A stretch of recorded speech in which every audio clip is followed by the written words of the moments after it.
All right, it's doing its thing to get ready. Stand by here for a minute.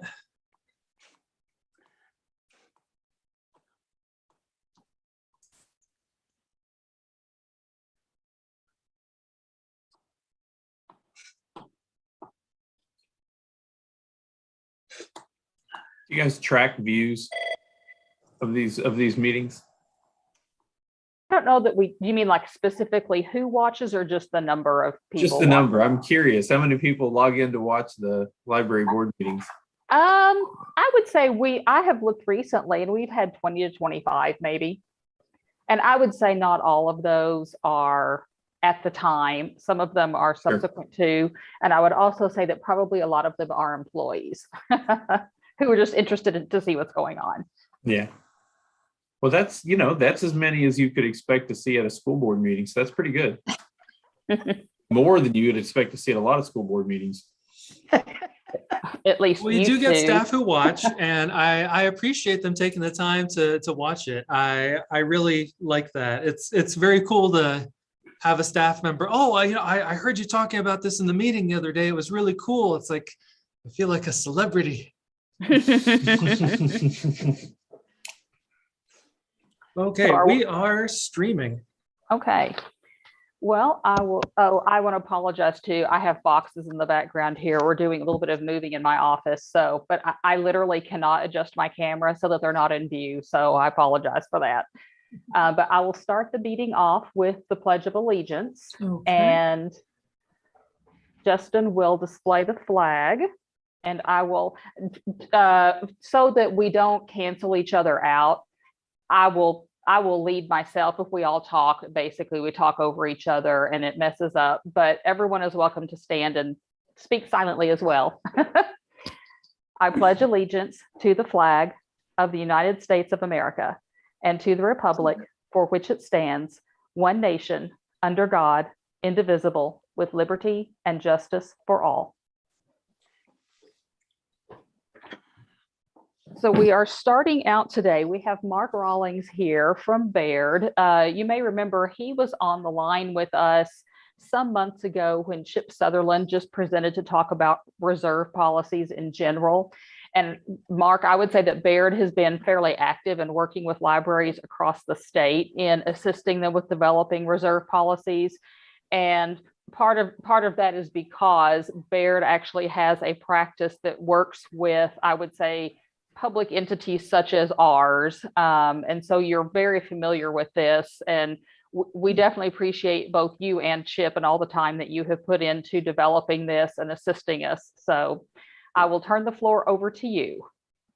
Thank you very much. And we do very much value the work that we do all across the state with library districts. I find, frankly, that you guys tend to be amongst the most enjoyable to work with, just because you're generally so very enthusiastic about your jobs, and maybe you're not as beat down in what some others experience. So we very much enjoy it, and we are happy to help our partners in the community as however we can. And yeah, so we have a great time. So I have a brief PowerPoint presentation that I think will be helpful.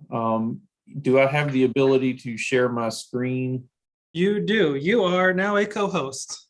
Fantastic. So let's... And everyone, I don't know if you saw it, but Mark earlier today sent an electronic copy to me and Wendy and Justin, and I went ahead and forwarded that to each of you. So you will have it in your emails since we don't have a hard copy in the packet.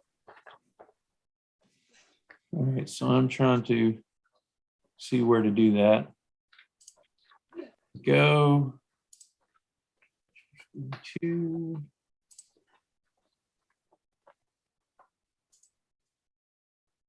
Yeah, I think you're on the right track. Wants me to rehearse. All right. So, and I apologize. I know that we covered some of this stuff when we presented some months ago, but I know Justin wasn't around for that, and maybe some of you others were not. So I do apologize for the redundancy of some of it. But I'm going to try to give you a brief explanation for each of the reserves that we are discussing why we want them, what goes into each one, and then at the end we'll sort of tailor that to the McCracken County Public Library. So there are three. You see here: operational reserve, emergency reserve, and capital reserve. And sort of the main focus for having these reserve policies in place, there are three of those as well. Number one, it institutionalizes fiscal responsibility for future boards. You guys may not always be on the board. There may be turnover in the board or in management of the library, and having these policies in place sort of it gives the default position of fiscal responsibility rather than the ability to sort of change that stuff on the fly. It also shows the public. So the McCracken County Public Library is a taxing district, and it shows the members of the community that are paying taxes that you have purpose and reasons for sitting on, sometimes for some libraries, it can be a very large amount of cash. So it gives you reasons that are defensible to those stakeholders. And then for the cases of library districts that aren't taxing districts, it helps them justify those balances to the entities who are funding them, whether that's a county fiscal court or a city, as the case may be. And then it also helps libraries plan for and safeguard for the future. This is particularly important in the event of emergencies, as we'll get into, but it's also extremely helpful for libraries that have more robust capital planning, which we will also get into. So that sort of three-pronged approach sort of informs all of the three reserve policies that we're going to discuss. And I show this desert because, to me, it's an apt metaphor for the months of July through December. As a taxing district, you guys are receiving relatively little revenue coming in during those periods. So for your operational reserve, it's the first one that we're going to look at. The intent here is to help you weather that dry period of little to no revenue. And what we have worked with, the Department of Library and Archives, the Public Library Association, Chris Bishop and those guys, is, okay, so we're thinking about putting into place an operational reserve. And a lot of libraries do this informally or formally, but this is sort of that on steroids. So we're saying, recognizing that we've gotten to the end of the fiscal year, we've set our budget for the coming year, but we may have very little in the way of revenue coming in.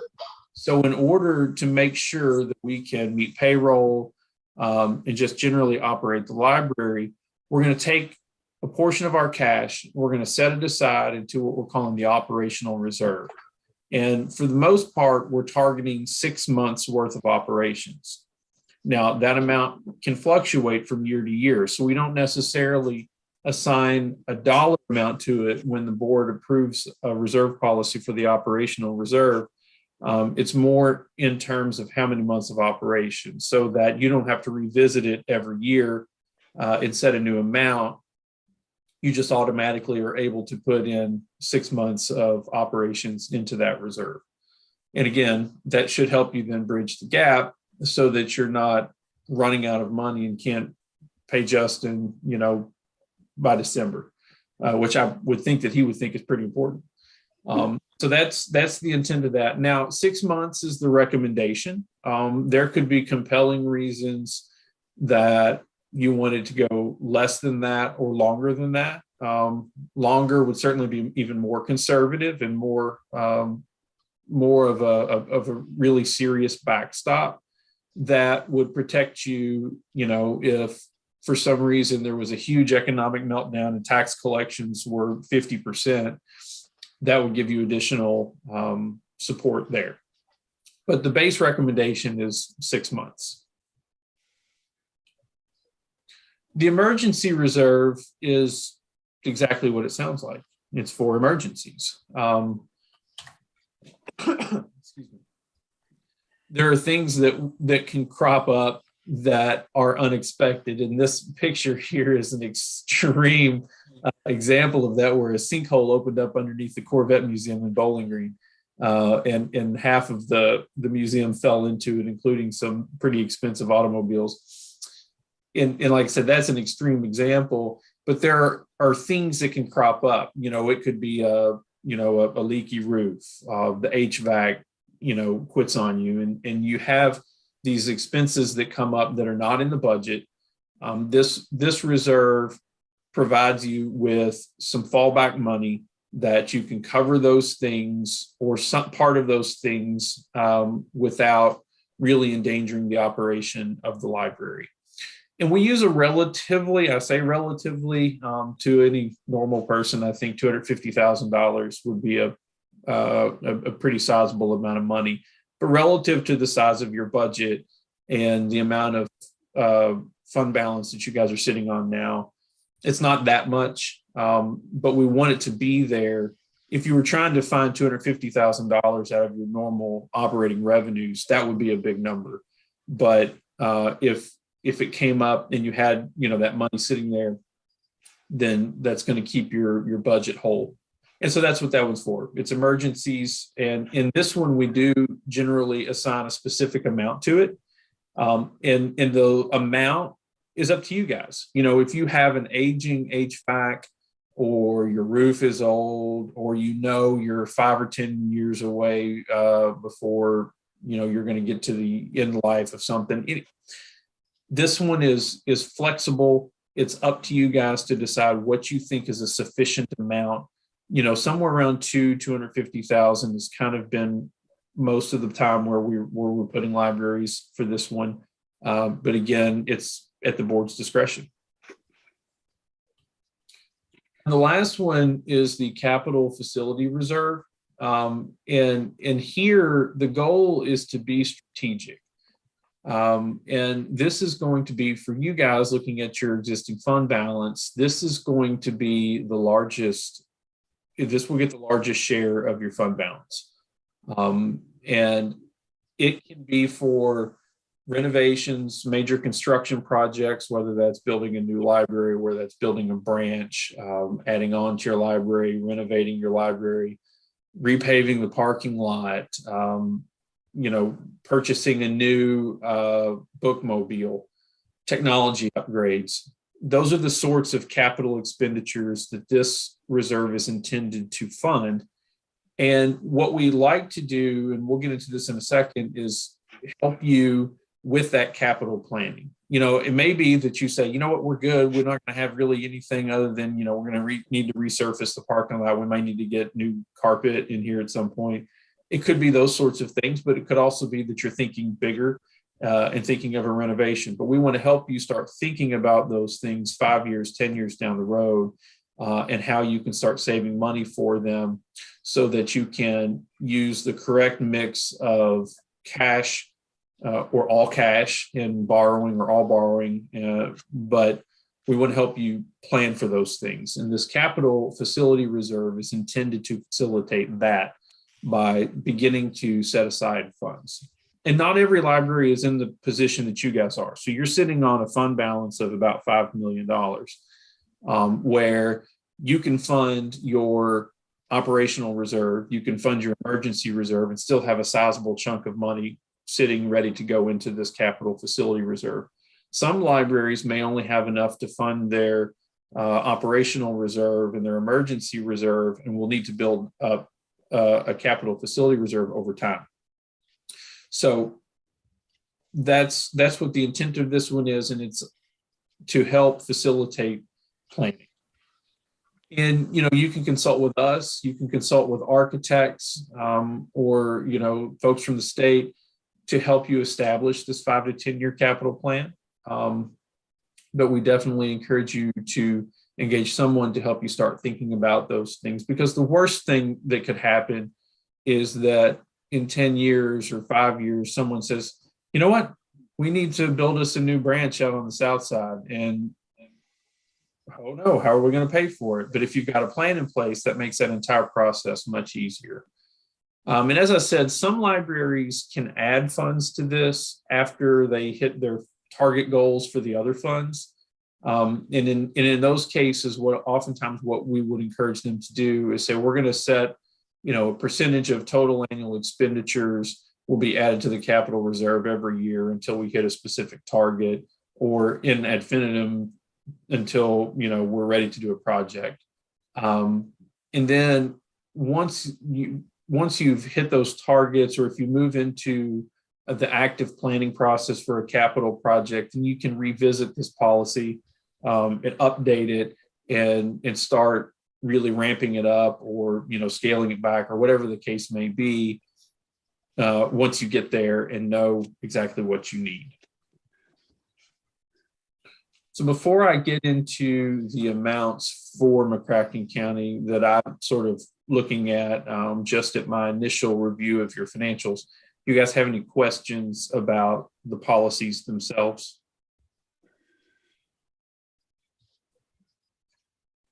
Okay. So, as I said, I've spent some time reviewing your financials from the last several years, and it looks to me, and before I get into how this all breaks down, I want to be clear too about one thing, because these are just policies for the amounts of money that you're going to keep in these sort of accounting buckets. But they do not change where you hold your money, what they're invested in, where they're sitting, what banks they're at. If you have 14 different bank accounts with different local banks and you want to keep them all there for whatever reason, that's perfectly fine. It does not mean that you need to make any changes to where your deposits are being held.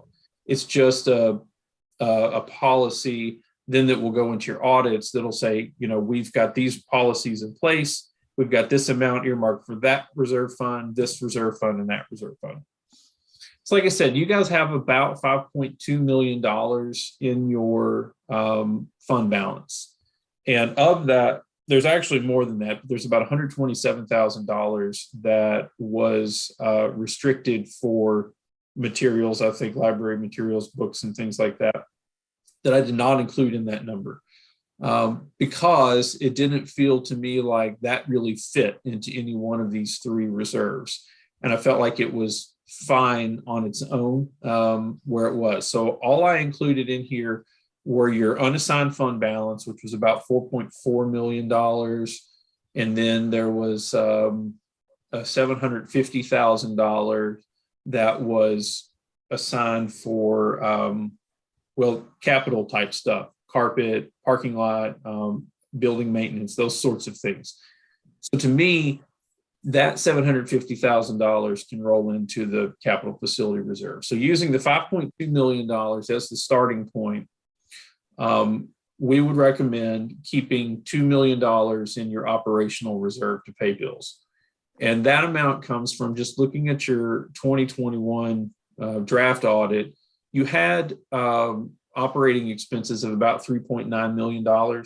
So approximately half of that was $2 million. If you round that to $4 million, then you're at $2 million. Again, this is just a round number, and the policy itself would say 6 months. So you could drill down for your audit for this year and make that a very much more specific number, or you could leave it a round number like 2 million. It's totally up to you guys. That's our recommendation. That would be approximately 6 months. $250,000 into the emergency reserve, as I hit on roof, HVAC, other out of the blue sort of expenditures. And again, that amount is totally at the discretion of the board, but it's pretty consistent with what we see other library districts doing. And then lastly was your capital facility reserve. And that of the 5.2 million, once we fund those other two, that leaves 2.95 million to go into the capital reserve. And I think that is a fantastic amount. That's really strong. And altogether, your fund balances are more than your operating expenses, which to me is evidence of very strong, sound fiscal policies. And this reserve policy will just further underscore that. And one thing that I didn't hit on when discussing the capital facility reserve that I should have is that it doesn't have to be used explicitly for capital projects. You can, if the library has debt outstanding, you can use the funds in the capital reserve to pay down that debt. You can use it, if you so desire, to help offset, future higher pension costs. Let's say, the state changes in mid-year your required contributions or something like that, and you need some additional funds that were not budgeted for to help make those payments. You can pull that from your capital facility reserve as well. So it remains flexible, and that of the three is really the one that is intended to be spent at some point. The first two, are there.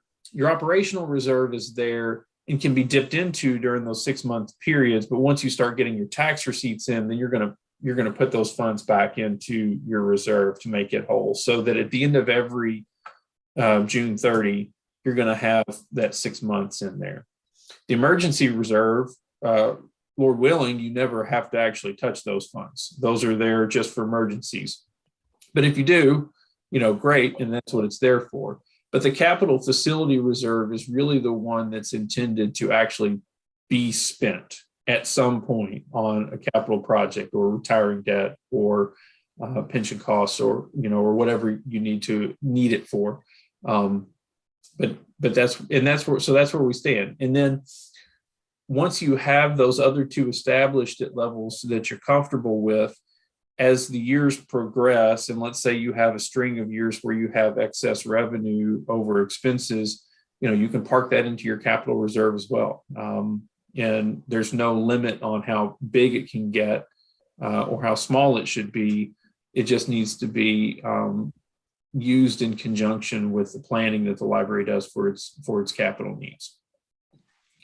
So that's what I have as my initial read, my initial recommendations to the library. I think, as far as I'm concerned, the next steps would be for me to sit down with Justin and Wendy and really dig through the financials and make sure that I think those are good numbers. And then we could come back at, next month or 2 months from now and actually have these policies ready and on the agenda for the board to consider approving them as new reserve policies, if you so desire.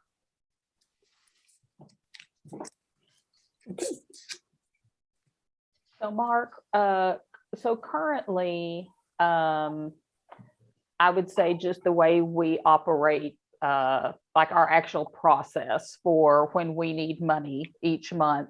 And I would say particularly in the months when we don't have tax revenue coming in, like now is actually a perfect time. Now is one of our driest months of the year in terms of inflow. So each month, Wendy will cut checks, and generally once a month we request from the trust department at Paducah Bank a transfer of funds from, I guess, right now, our entire reserve amount. We request a transfer from that into our checking account to cover the checks that we have written.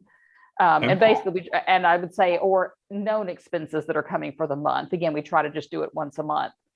And the bookkeeping for that, it's just a single transfer. It's not coming out of a particular fund or reserve. Well, but once we adopted these, would we be showing these on our financial statements, or would this be okay? And so we would then need to transfer. Would we be transferring then out of the operational reserve during, say, the October, and then replacing that, or would that be really for an emergency? Would we actually be transferring more in and out of the capital reserve? Right. So again, they don't. So the reserve funds, they don't affect where your money is sitting. So as far as, I don't want you to have any worry about from what bank account you're going to pull it from. During the 6 months where you don't have a lot of revenue coming in, I would say you reduce your operational reserve as you need it. Okay. And then when you want to show it on your monthly statements, you would show reductions to the operational reserve, and then replenishment of that once you did start getting your tax receipts in. So it's an amount throughout the year that will fluctuate. It's at the end of the year where you want to make sure that for, at the end on June 30 of this year, you will want your operational reserve to have approximately 6 months of your budgeted expenses for next year in it. And when we're replenishing, then let's say we used 800,000 out of it. So we were down to 1.2 million. Then when we begin receiving our tax revenue in, we replenish it up to 2 million. After that, any excess funds would go into the capital reserve. Yes. Basically, every dollar that we have would be in one of these 3 reserve funds at any given time. Yeah, except for maybe the 120, was it 127,000 that you had? Yes, the endowment. Yeah, except for that. Yes. Okay. Sit in one of these 3 reserves. Okay. And to your point earlier, the capital facility reserve is really the one that would be used, say, on a daily basis. Now, the money only goes, it would only be excess revenue, right, that would go in there. So it wouldn't be, every tax collection you get goes in there. It would be any tax collections or revenue that you get above the necessary to operate expenses. So it wouldn't, you're not depositing, once you've got 2 million in the one and 250 in the other, it's not every cent that comes in goes into the capital facility reserve, and then you're paying your bills out of it. You're just paying your bills out of your checking account, and any excess that you have would go into your facility reserve. Okay. So our checking account, whatever funds are in our checking account would actually not be reflected in one of these 3 reserves. Our operating account. So I guess think of it this way. When you produce like a balance sheet at the end of the month, if you do those on a monthly basis, all I'm saying is when you pay your bills, you don't have to show those coming out of like a capital facility reserve. You've just paid your bills, and you're not going to show your fund balances in the middle of a month. So when you show the activity for the month, it's okay, well, we had these bills come due, we had this much excess revenue, so we deposited it into the capital reserve, or, like that. Not, every transaction doesn't have to be considered within the context of these reserves. And I guess when you mention financial statements, what I'm really thinking is, what do I expect to see at the end of the month if we adopt a policy like this? I would expect to see, say, 2 million in the operating reserve, 250 in an emergency reserve, and a remaining amount in the capital facility. And I would expect it, but all of that would be, say, sub accounts of cash or separate accounts. Usually the way that I tend to see the monthly statements is, and it's pretty common for a library to have multiple bank accounts. So they'll show their bank account balances sort of at the top, and fund balances at the bottom. Okay. So that I left it in my truck. I was going to show you one that I got this morning from Madisonville.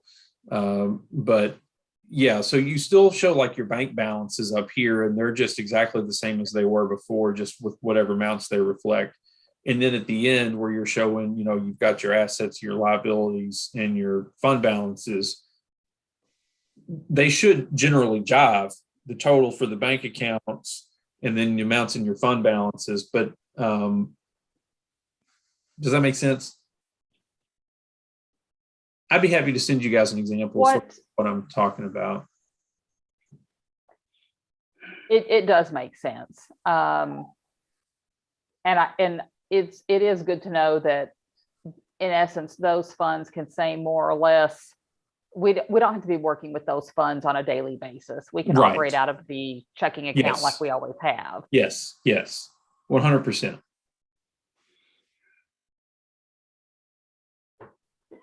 I would say, and Kim or Wendy, do either of you know offhand what the deductible is on our building insurance?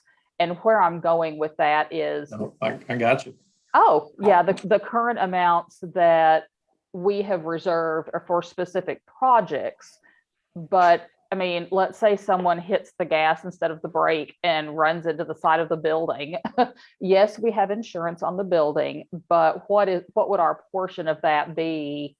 That would be one example of something an emergency reserve might cover. But we might even consider making our emergency reserve a little larger. I'm thinking specifically our elevator. Now, we just got the elevator replaced maybe 3 years ago, but the total cost of that, it ended up being, oh goodness. Do you remember how much that ended up being, Kim? I'm remembering 180, but I'm thinking 180 was just part of it. Yeah, I think 180 was about part of it. It was 265, something like that, I think. Mm-hmm. And I mean, and that's something, and now, knock on wood, that elevator should be lasting for a long time now. But if something, fairly catastrophic were to, if something were to happen to that again, we're really limited on our options for that, because in fact, what happened to us at the time, we learned that the size of the elevator shaft literally limited us to basically one kind of elevator and one manufacturer who makes that elevator. So we had very few options, and the price, it kind of was, the price is what it is. You either pay this or you don't have an elevator, or you take on a significantly greater expense to, say, remodel that entire side of the building. I mean, then we're looking at way more. So if something were to happen again to that elevator, and I'm going worst case, but if something were to happen and it were to become non-operational and we had to replace it, that alone could wipe out the emergency reserve. Now, hopefully something like that wouldn't happen, but I'm thinking, I would almost be interested in making that maybe 500. But it looks now, like the deductible's $1,000. Okay. So that would be fairly minor. That should, we could cover that, and insurance would cover everything else. I'll say this too. When considering the size of your emergency reserve versus, it would come at the expense of your capital facility reserve. But if you were in a position where you had to replace an elevator or replace an entire HVAC system, as opposed to repairing them, you could make those expenditures out of the capital reserve. Okay. Right, because at that point, if you're talking about total replacement, at that point they become new, long-lived capital projects rather than, an unexpected but expensive repair of something. Mm-hmm. So you do have that flexibility as well. Okay. Now, where you may want to put it into the emergency reserve instead of the capital facility reserve is if you're engaging in some, serious capital planning where, you're saving for a specific project or projects, and you don't want to intermingle those funds, right? In that case, I would say, I'll go with the higher amount in the emergency reserve and then continue to use the capital facility reserve for planning.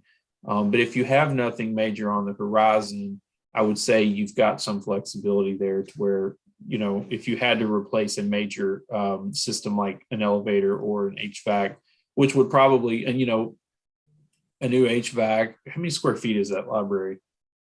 Oh, goodness. It's a lot. Say, 33,000. Full replacement. 33,000 square feet. Yeah, so full replacement of the HVAC may cost more than $250,000. So it did. It did. Right. So we just did that last year. It was shocking. Yeah. So, but that's my point. So, if you have to fully replace one of those things, and the fact that you have a brand new HVAC, mitigates the amount that you may want to put into purchase too. Although I recognize that it is an older building, And there could be other needs, but that's totally at the board's discretion, and I'm happy to give you my opinion on any of it.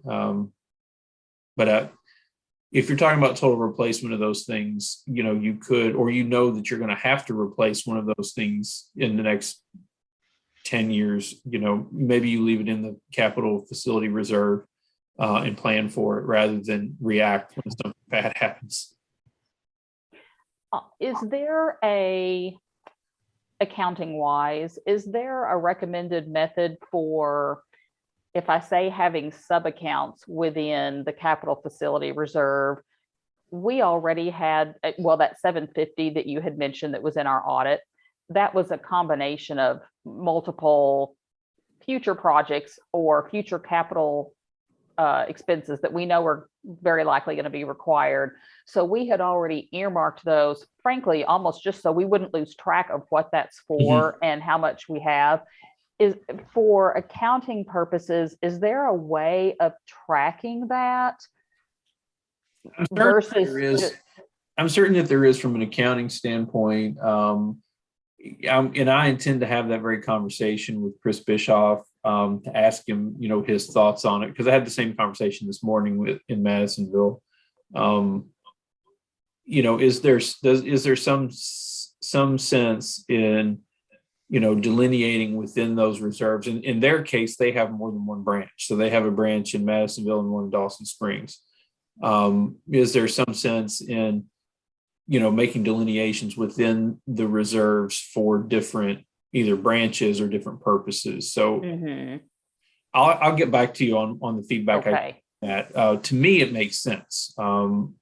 But I would imagine that the accounting of it would be no different than having just a capital facility reserve. You would just say, we've got a capital facility reserve for X, capital facility reserve for Y. So, and particularly because if we did deciding which of those sub accounts the money goes into, though, is probably a different animal that we'll have to talk about. I'm just thinking through these things on the fly. Yeah. Maybe you prioritize them in terms of importance and nearness of need, and you fill your highest priority up first, and then sort of a cascading sort of thing down, or you prorate it. We could talk about all those things.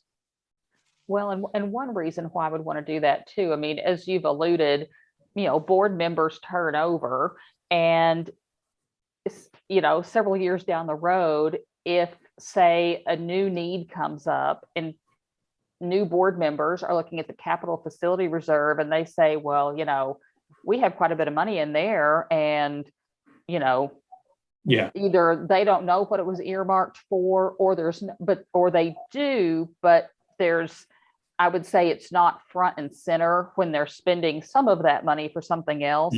I would just hate for library to end up in a situation where they say accidentally sort of overspent there, and then, oh shoot, we actually, we dipped down into funds that were truly reserved for other purposes. Now we need to make those up. I mean, it just makes it cleaner up front. Yeah. So you have there, that becomes a weighing of flexibility versus planning, right? If you don't put those sub accounts in your capital facility reserve, now you have total flexibility to use it for whatever capital projects the board deems appropriate. On the other hand, if you want to make sure that you are saving for specific things and want to maintain that sort of institutionalized saving regardless of who's on the board, then maybe you do want to put those sub accounts in. Well, and I would say one of the most critical things for us is, the reserve was built up during the first, I would say, 13 to maybe 14 years that we were a taxing district. And the library truly did. I mean, it wasn't that, oh gosh, we've spent all the money we could possibly spend and look how much we still have left over. I mean, it was very disciplined budgeting with the intent of generating a surplus to build up a reserve. Right. But there was also a little bit more flexibility then in, say, the ability to take the compensating rate every year as our tax rate. We have actually kept our rate the same for a number of years now, and we are no longer running surpluses. Or if we do, it's actually really more of a timing difference. It may look like we ran a surplus, but it's because a bill actually that we had budgeted for just didn't come in until the end of the fiscal year. So Right. it got included in the next year, but we're not running surpluses like we did when we built up that reserve. So spending, $250 or $300,000 out of it is not easily replaceable. And Right. that's part of why we want to be really careful about what we do spend and not forget about those future needs, because Yeah. when you're dealing with large numbers, it's easy to think that, this chunk or that chunk, oh, well, we can make that up. Well, we really can't. Our reality we're living in a different reality now than we were 10 years ago in terms of just our budget and our ability to generate taxing revenue. And we just have to be very, very careful with it. So, Sure. No, I understand. well, I've been talking a lot. Does anyone else have questions or comments? No, Rachel, the only questions I had, you've already asked about, and the presentation you put together here lays it out pretty simply for us. So, Well, I would definitely be in favor of you working with Wendy and Justin to come up with a formal policy for us to vote on. And maybe that one would have we would know then how it's going to actually work on a day-to-day basis. Okay. Yeah. And I intend to talk to Chris Bischoff here in the next week. I'm gonna be on vacation the back part of this week and early next week. But when I get back, I intend to have that conversation with him. So I don't think it would be a huge lift, although we do get into Thanksgiving. But by your November board meeting or your December board meeting, that we'd be in a position to have something to recommend to you guys. And we'll actually be setting the dates of those today, because the dates of both of those always have to get adjusted because they occur during Christmas week and Thanksgiving week. So we usually move them a week up, but we just need to see what works for everyone. So we'll get in touch with you regarding what the final dates are. So okay, that'd be great. Well, does anyone have anyone else before Mark leaves us? thank you, Mark. Thank you. We really do appreciate the time you put into that, and just, walking through and explaining questions to us. It's very valuable for us and very meaningful. So Yeah, It's glad to do it. It's been Thank you. awesome. Thank you so much, Mark. All right, thank you Thank you. guys. okay. So next on our list, we have Garrett with Williams, and Lentz. And he is going to walk us through our audit, does everyone have their hard copy? Yes. Okay. Can you all hear me okay? Yes. Yes. All right. All right. Well, I will start with going over the governance letter, which should just be a separate letter before we get into the audit. It's just 2 pages. Essentially, that is just additional information to communicate with you all related to the audit. Second paragraph, it states there was no new accounting policies were adopted or existing policies were changed during the year. And then it goes on to state that the most sensitive estimates affecting the financial statements are depreciation expense, and then the net pension liability and net post-employment benefits other than pension liability. The financial statements and disclosures are neutral, consistent, and clear. And then we encounter no difficulties in dealing with management during our audit. So now I'll move on to the actual audit, and I'll start with the auditor's report on page 2. Essentially, an audit involves performing its procedures to obtain audit evidence about the amounts and disclosures in the financial statements. As far as internal control, though, we do not express an opinion on those. And the audit includes evaluating the appropriateness of the accounting policy use and the reasonableness of significant accounting estimates made by management, as well as the overall presentation of the financials. As far as the opinion, we issued an unqualified opinion, which is essentially the best opinion you can have. And and the same as in years past, and the financial statements are referred to above are presented fairly. The next page on the audit report, the required supplementary information, that is the budgetary comparison schedules on pages 25 to 27, and the schedule of employers' proportionate share of the net pension and post-employment benefits other than pension listed on pages 28 to 31. And essentially, we just have applied certain limited procedures to that supplementary information, and we don't actually express an opinion on those. Okay, now I'll get into the financials, and on page 4, the statement of net position. As far as the investments are at 5.2 million, which is a decrease of 377,000 from the prior year. And then building improvements of 1.5 million. That was an increase of 582,000 from the prior year. So overall total assets went up 161,000 and now at 11.3 million.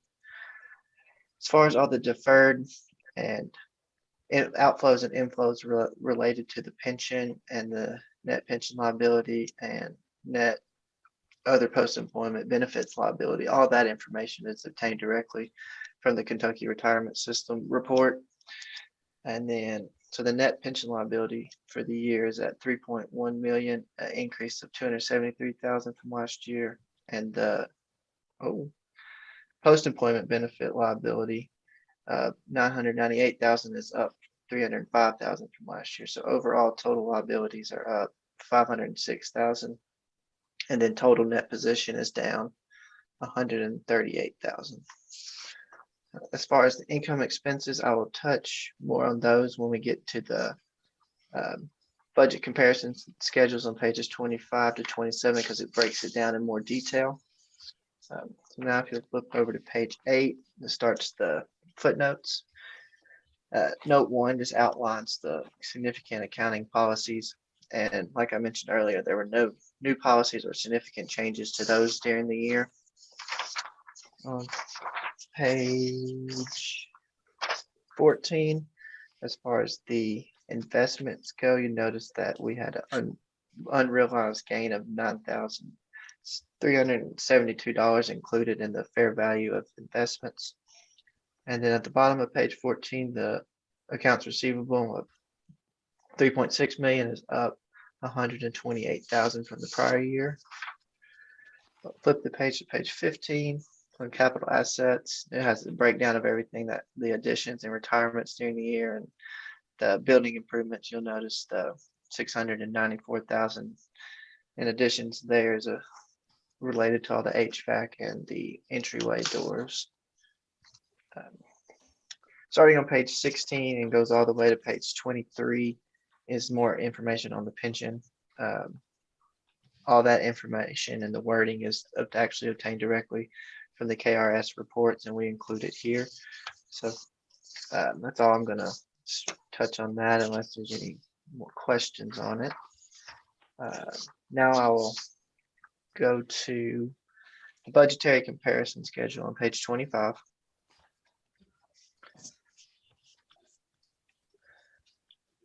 So total taxes for the year, there were 3.5 million, which is an increase of 222,000 from last year. The fines and replacements of 6,000 is a decrease of 22,000. And then investment income was 49,000 this year, which was down 115,000 compared to last year. And most of that is just due to the interest rates decreasing. So overall total revenues of the 3.6 million is up only 9,000 from last year. As far as expenses, I'll just point out some that had some significant changes. The total personnel was down 121,000 to 1.8 million. The total collection development of 601,000. It was only a $14,000 increase. As far as programming, we went up 116,000, and most of that is due to Sprocket of 200,000, which where it was only 65,000 last year. Contract labor and maintenance is at 85,000, which is a $48,000 increase in that. most of that relates to the hiring of the cleaning service back in October of 2020. And then the bookmobile, you have the 60,000, and that's where you obviously purchased the bookmobile this year, or went into use this year. And then the overall total expenses were up 54,000 this year. And as far as the total budget, you're actually $96,000 under budget as far as total expenses. And then the capital improvements of the 694,000. And then the revenues and expenditures, you allocated from prior year budget of 351,000 because there was more expended during the year than as was brought in. So flip the page to page 28. There's just more information related to the pension and other post-employment benefits. The only thing I'll point out on this is on the 2021 column, the last percentage, that 47.81%, essentially that's just the percent funded of the total plan. So that's like the statewide, not just the library. And so the lower it gets, essentially it's the worse it keeps getting less funded. And then the same on page 30, the same percentage for the other post-employment benefits is at 51.67%. Let's flip the page to page 32, and it's just our report on the internal control. And so we considered the library's internal control over financial reporting as a basis for designing our audit procedures and the circumstances for the purpose of expressing our opinion on the financials, but we do not express an opinion on the effectiveness of the internal controls. During our audit, we didn't identify any deficiencies in internal controls that we considered to be a material weakness. However, the results of our test did disclose a couple of instances of non-compliance that are noted on the schedule of findings.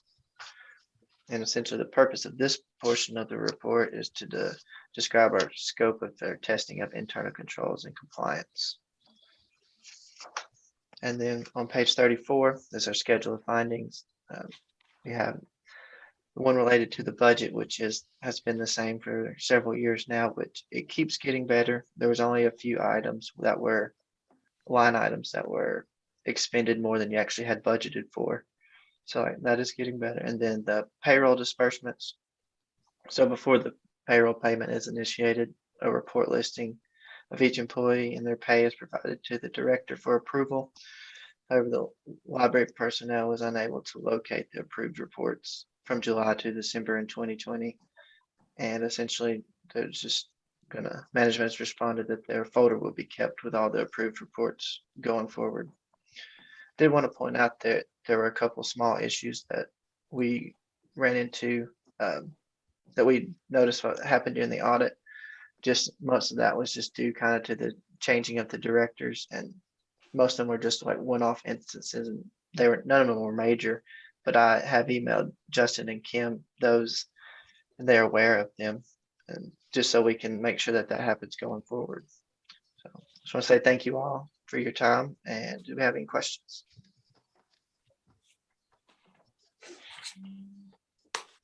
Garrett, I have a quick question for you. Rachel's having some power issues, so they lost power at the bank and she hasn't been able to connect back. But she wanted me to ask, and I'm also curious, and I was reading her text message when you were touching on the pension. Any foresight on going forward with the pension system? Anything that you expect that we can plan for? I know it's hard to predict with the current pension. Right.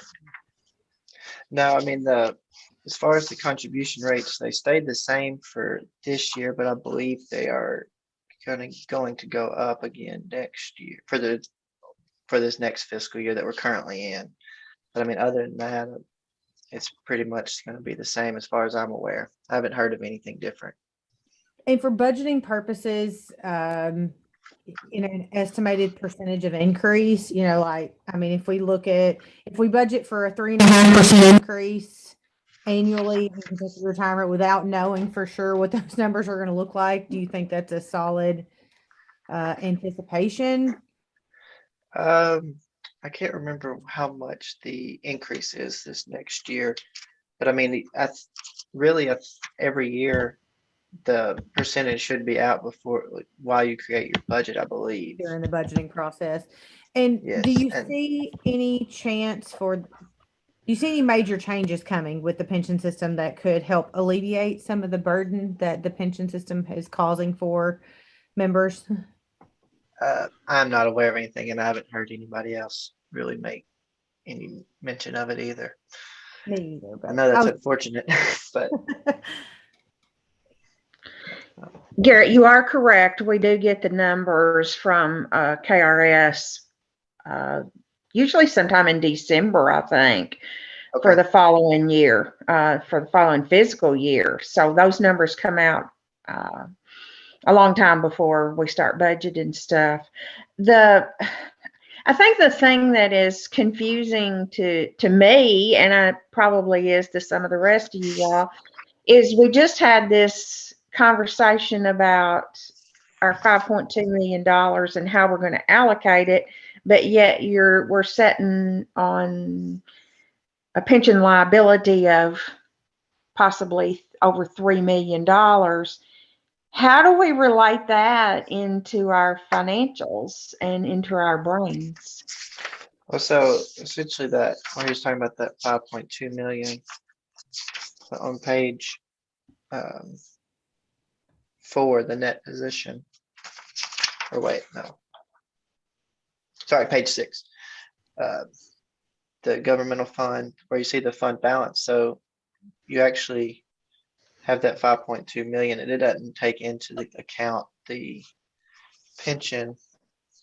And so when we adjust for it, that will be on page 4.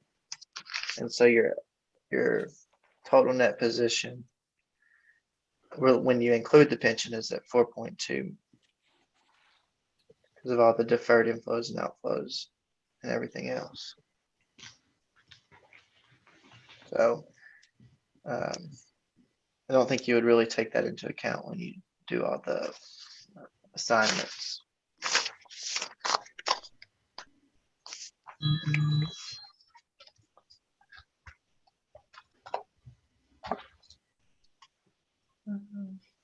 Does that answer your question or no?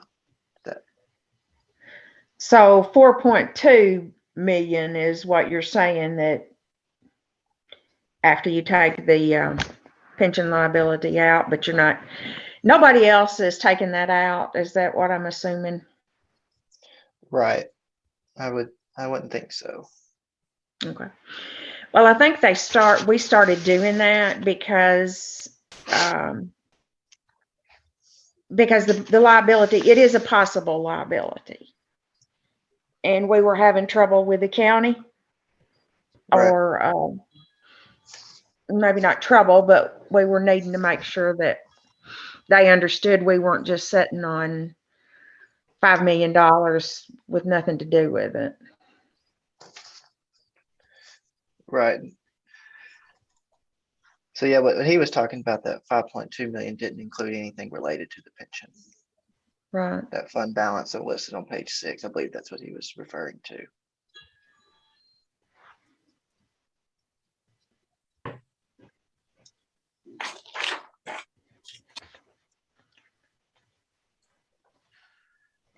Well, it just seems strange that on the bottom of all of our financial statements, monthly financial statements, we refer to the Right. pension liability. But yeah, that's one of those things that hopefully you never have to deal with. But I mean, if it does, then there's going to be a lot of entities that are going to be pretty impacted by that. Well, I'm sure most of them will go under, Right. have to be reorganized and so on. Mhm. Okay. Okay, Garrett, Any this is a other question Rachel had, and if Crystal already asked this, I apologize. I was scrambling to try to get Rachel back up and running here. What can we expect in terms of pension expense? Because we had been told to expect 12% increases, but those were stopped temporarily due to COVID. Right. Yeah. Rachel, or Somebody just asked that. I can't remember. Yes, Okay. I did. That's what I had just asked about. And there were no increases this year, but we should have the increases for next year by around December, hopefully. Right, Kim? Is that what you said? Usually around December? Yeah, usually in the December, January, something like that, those numbers come through. So we should have the increases already that are in place now, correct? I can't remember Yes. what it is. Um, So then the ones that come out in December will be effective for next fiscal year. Yeah. But when they increase, what is the fiscal year for the retirement system? Does it follow ours? Yes, it does. Because yeah, like all our footnotes that we have in here come directly from them essentially. And then we just update it for your all information. Okay. For some reason, I So- was thinking it was like an October 1 effective date for all of their stuff or something. And that was why I was asking the question about budgeting, because I was thinking their numbers didn't line up with our budget year, so that sometimes there may be increases in the middle of the budget year that we didn't necessarily know about. But sounds like that is not actually the case. So Yeah, you should be aware of the increase, I think, before you're doing your budget anyway.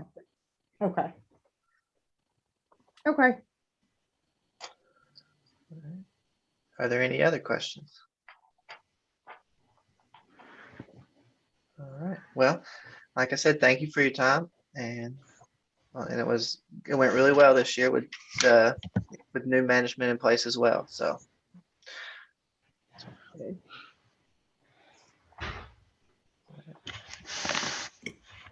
Well, thank you, Garrett. We really appreciate it. Yes, thank you for Uh, doing this. have a good rest of your meeting. Thank you. Thank you.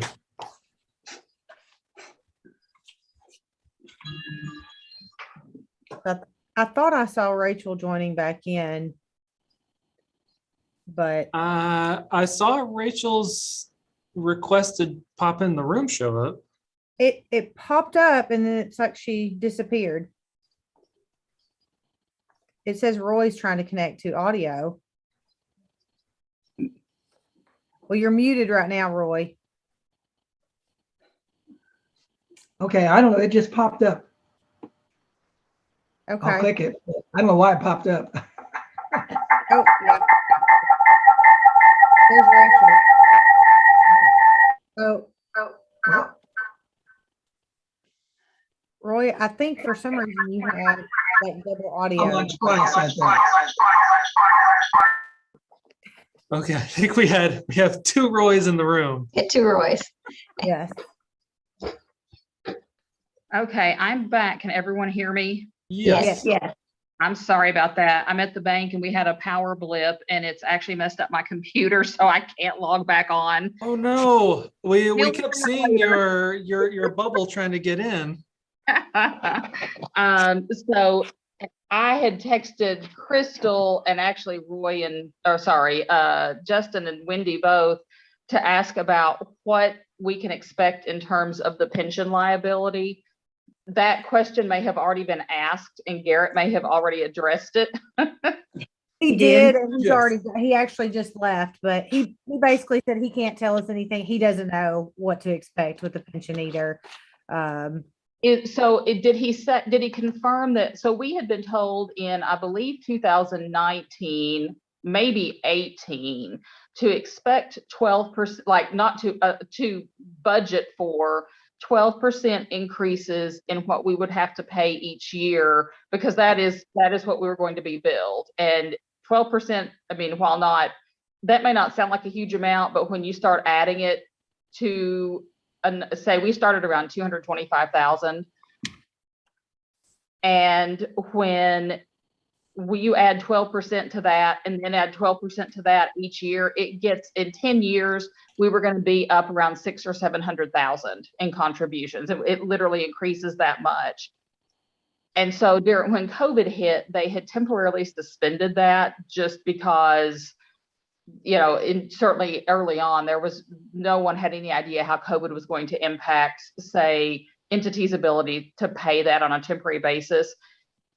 And Wendy or Kim, I don't know if either of you know, as far as I know, we're still on the quote unquote temporary suspension of the increase, but I have to assume it's coming back. I just don't know when. And I was hoping that maybe Garrett could give us some idea of like what we would just need to be budgeting for in future years, but I guess perhaps not.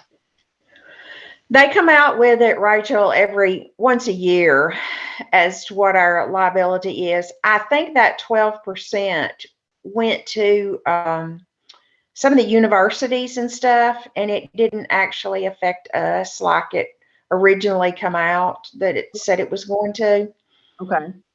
I know like Murray State is having to pay like big bucks for it. Mm-hmm. We did not, I don't want to say qualified, but when it first come out, they were saying that all quasi agencies would be charged that. We are a quasi agency, but we are not charged that amount. Okay. So, Okay. Well, I don't know what the difference is. I had wanted to ask Garrett too, you know, if you look at our balance sheet and you see, actually, let's see, where was I? Hold on a second.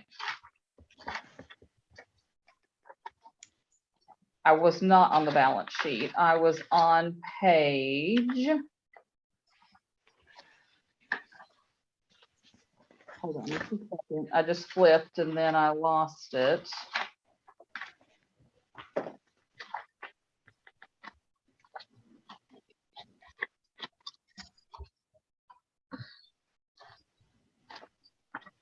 Well, shoot, I apologize. I had it right here and then I flipped to go to the front and now I can't find the page again, but it said pension liability 3.1 million, 3.172 million. And I wanted to ask him, define to us what that means in dollars and cents and our budget. You know, are we, I mean, as far as I know, that does mean we will have to pay that amount at this point over time. I guess It's on page 4. Oh, okay. Maybe I was. Also on page 17, it mentions it in several places, that 3.1. Yeah. Okay, yes, page 4 was the one I was looking at. So where it says net pension liability 3172124, I wanted to ask him, tell me what that means for the library. Is that the future pension liability that we will be paying based on the current group of employees that we have, and based on all those assumptions that are detailed at the back, such as all kinds of things, inflation rates, you know, annual salary increases, actuarial tables. I mean, there's all kinds of stuff back in the notes that are basically assuming how long those employees will live and what their future wages will be, and thus what their retirement benefit would be, and thus what the library needs to be paying right now. Like, it all backs into that. But I wanted to ask him that, like that 3172, I think it is resulting from that number.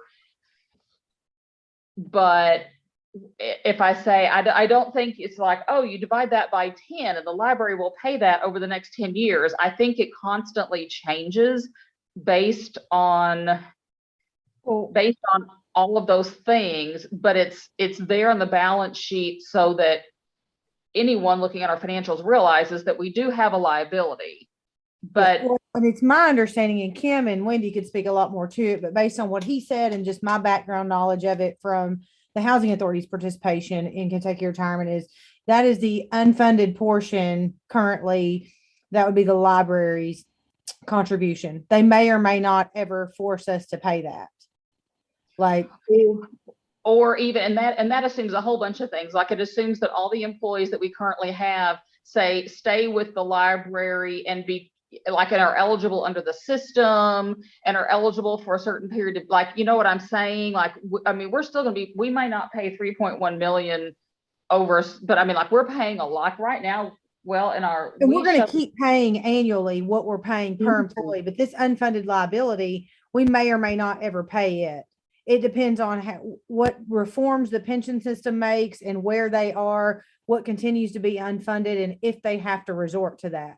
That's my understanding. They may not resort to it, but if they had to, this would be the library's responsibility. And like Kim was mentioning, a lot of organizations will end up going under if they're ever forced to pay that unfunded liability. If the state says, okay, now's the time, everybody's got to pay this. Is that sort of an accurate summarization there, Kim? Yeah, I think my understanding is if they ever run out of funds to pay the retirees, they're gonna call for the money and you have to pay it. Yeah. Is that right, It'll Kim? all be at once. Yeah, kind of it thing. could be. It is, but most government entities don't have $3.2 million in the bank. And if you think of okay, we're at $3.2 million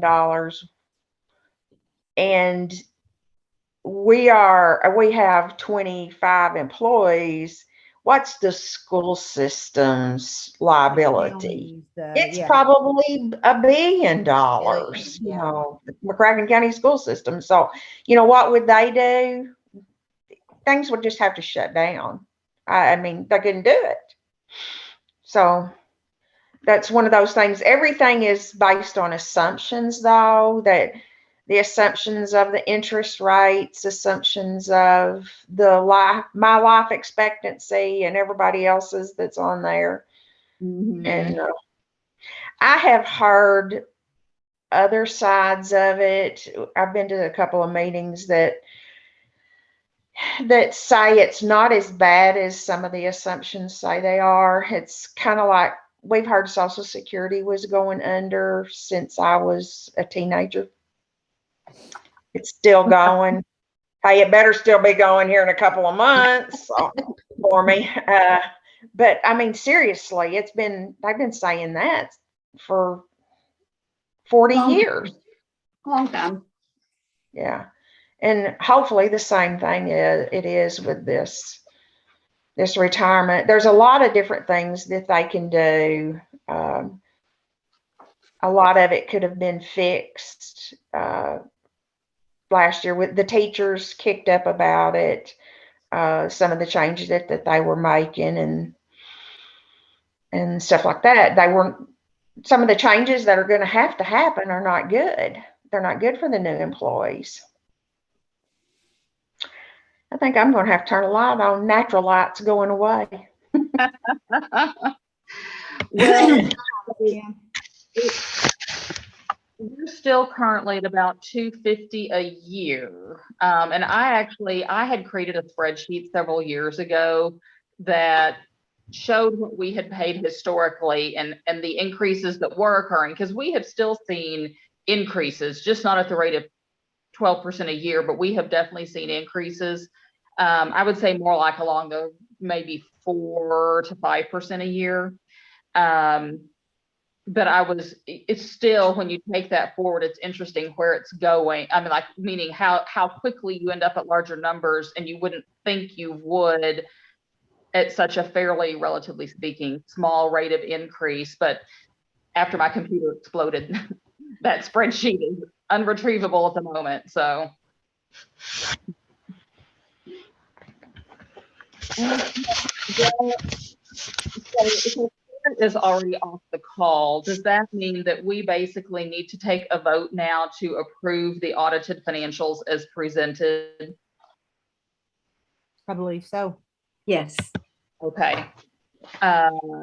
Do we have a motion to accept the audited June 30, 2021 financial statements as presented? I'll make a motion to accept the audit. 2021. And I will second that. Do all in favor say aye? Aye. I'm not hearing anyone else. Crystal, Roy's not on the call, right?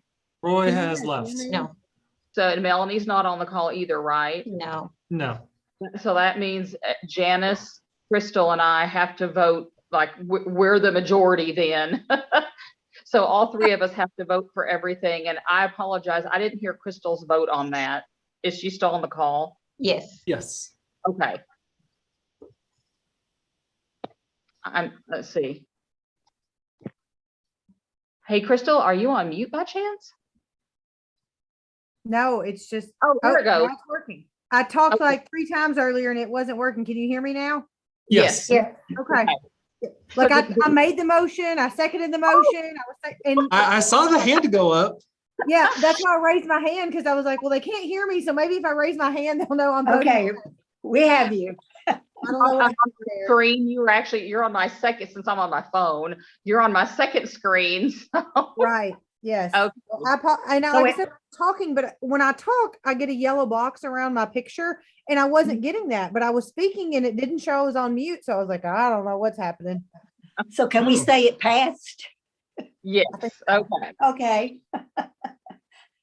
Okay, so let's see, next on our agenda is a review of the minutes.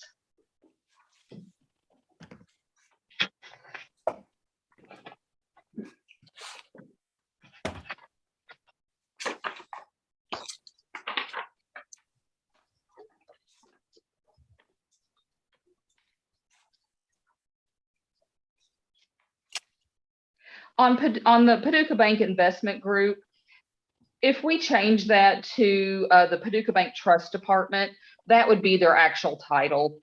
Okay.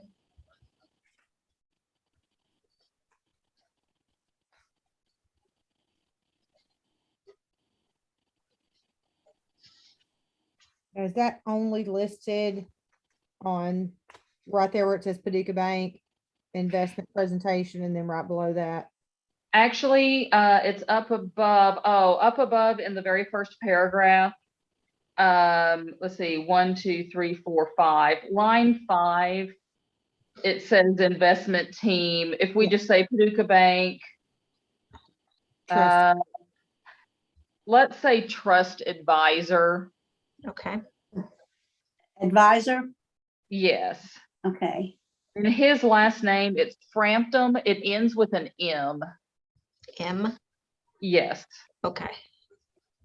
Okay. Oh, actually, Paducah Bank investment advise. Well, let's see. They're not all investment advisors, though. He is, but Lee and Barry are not. Okay. Shoot, let me think. Paducah Bank Wealth Management Team. That is their trust. The trust department is one member of the wealth management team. So if we just say Paducah Bank Wealth Management members, Connor Frampton, Lee Judd, and Barry Smith, that will actually include all of them. Okay. Okay.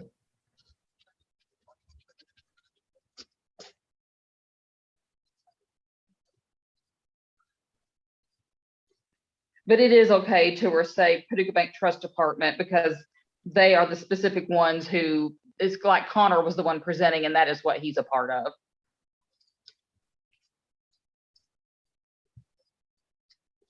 I guess we didn't get Steve at this month's meeting, but I really enjoyed having him at the last one.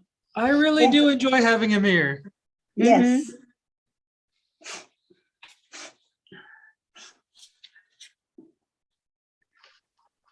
I enjoy his feedback, and now I realize how much I miss his painting of birds in the background.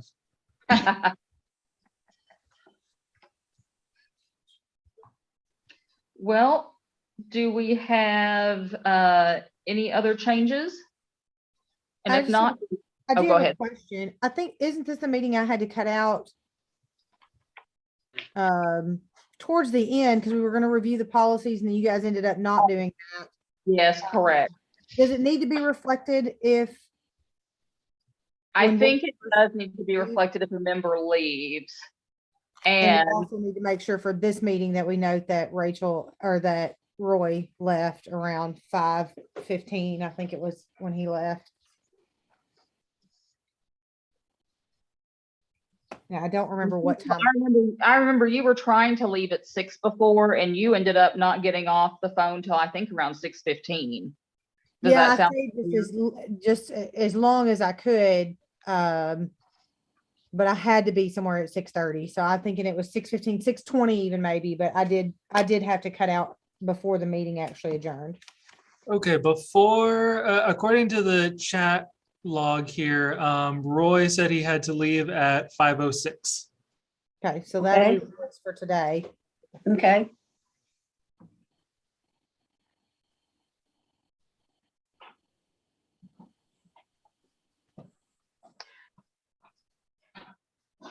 So when the minutes that I have seen for other places, when someone leaves, it will actually be noted, like, say, if we use these minutes as an example, I would say it was say between the COVID-19 response update and the policy reviews. Or Like a even, bullet point? yeah, Under or other business, not, well, hold on a second. or is it a separate bullet? Well, it generally occurs, it's, since the minutes are sort of in chronological order, Mhm. I've seen it generally as just a separate statement around the time that it occurred, like say I think it actually occurred between the director's report and maybe during the COVID-19 response update. Or actually maybe during the director's report, maybe just between director's report and COVID-19 response. If we say, I think we were in, like, I would probably put it after the COVID-19 response because I think I heard most of that. okay, It was just before the policy review is what we had next. okay. And I sent a text message as I was leaving, said, and I left at 6:16. So if that matters. I just didn't know if it needed to be reflected in the minutes, but I thought I'd point it out while we were reviewing them. Thank It couldn't you. hurt.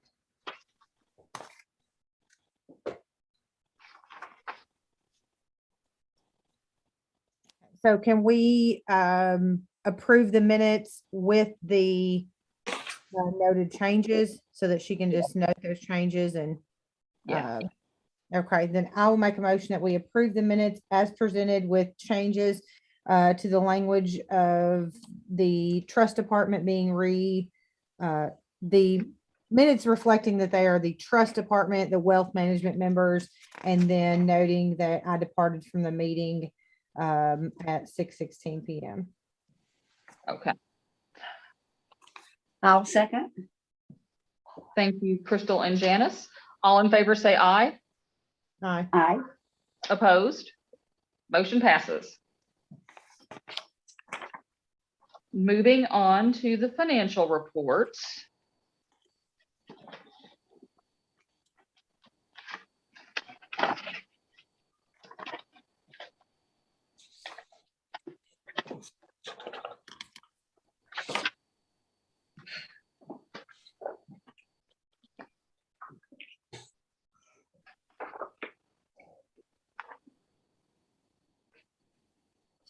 So Wendy, you said highlights utilities dash Juniper switch.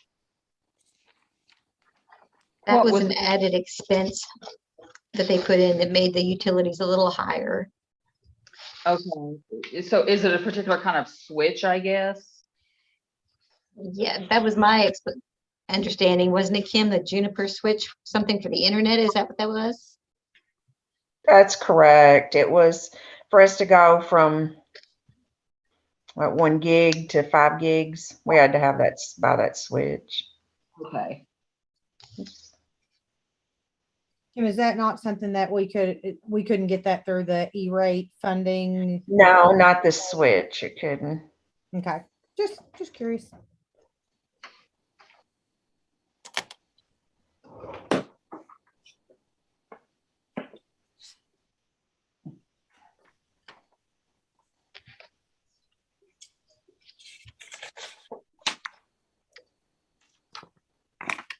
Pages are all stuck together.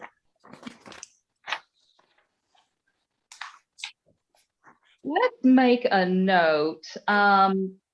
We had Stacy Lane at our last meeting to discuss the youth coding program. I think it would be nice if we had Monica Belak with Paducah Sprocket.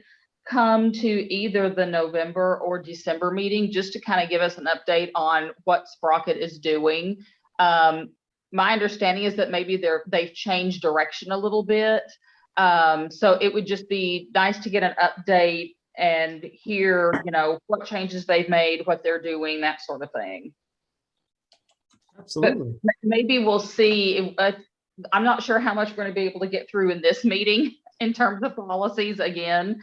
So maybe we can kind of put that on the back burner, but just like if it looks like if it looks like our November meeting will be too packed for that, we could always wait for December. And of course it'll depend on her schedule as well, but I think it would be good for us to get an update. I agree.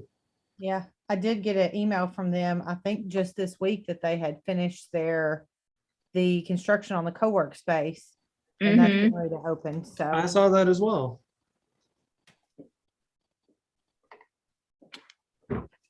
Well, do we have any questions?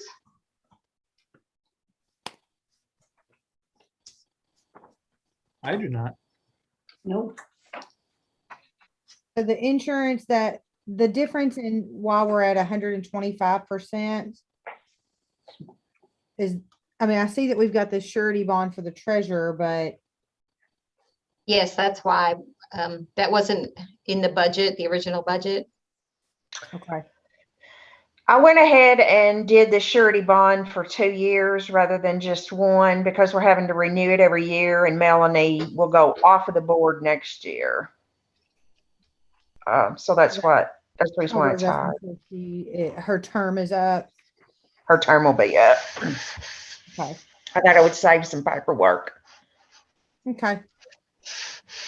So we'll just have to do a budget revision for that so that we're not over budget. Well, after they do the audit, it may not be. Anyway, you never know. Okay. Right. Okay.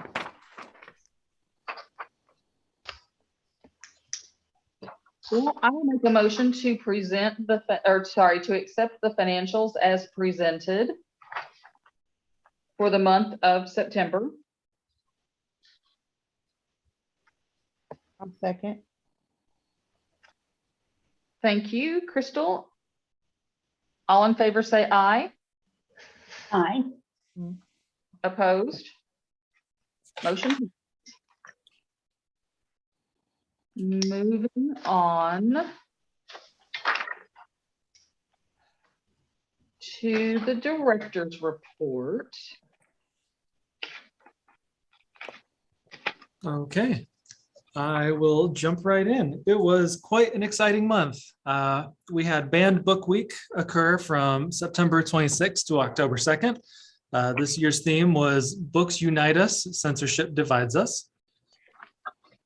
On October 18th, the McCracken County Courthouse lifted its mask requirement, and the library followed suit on October 19th.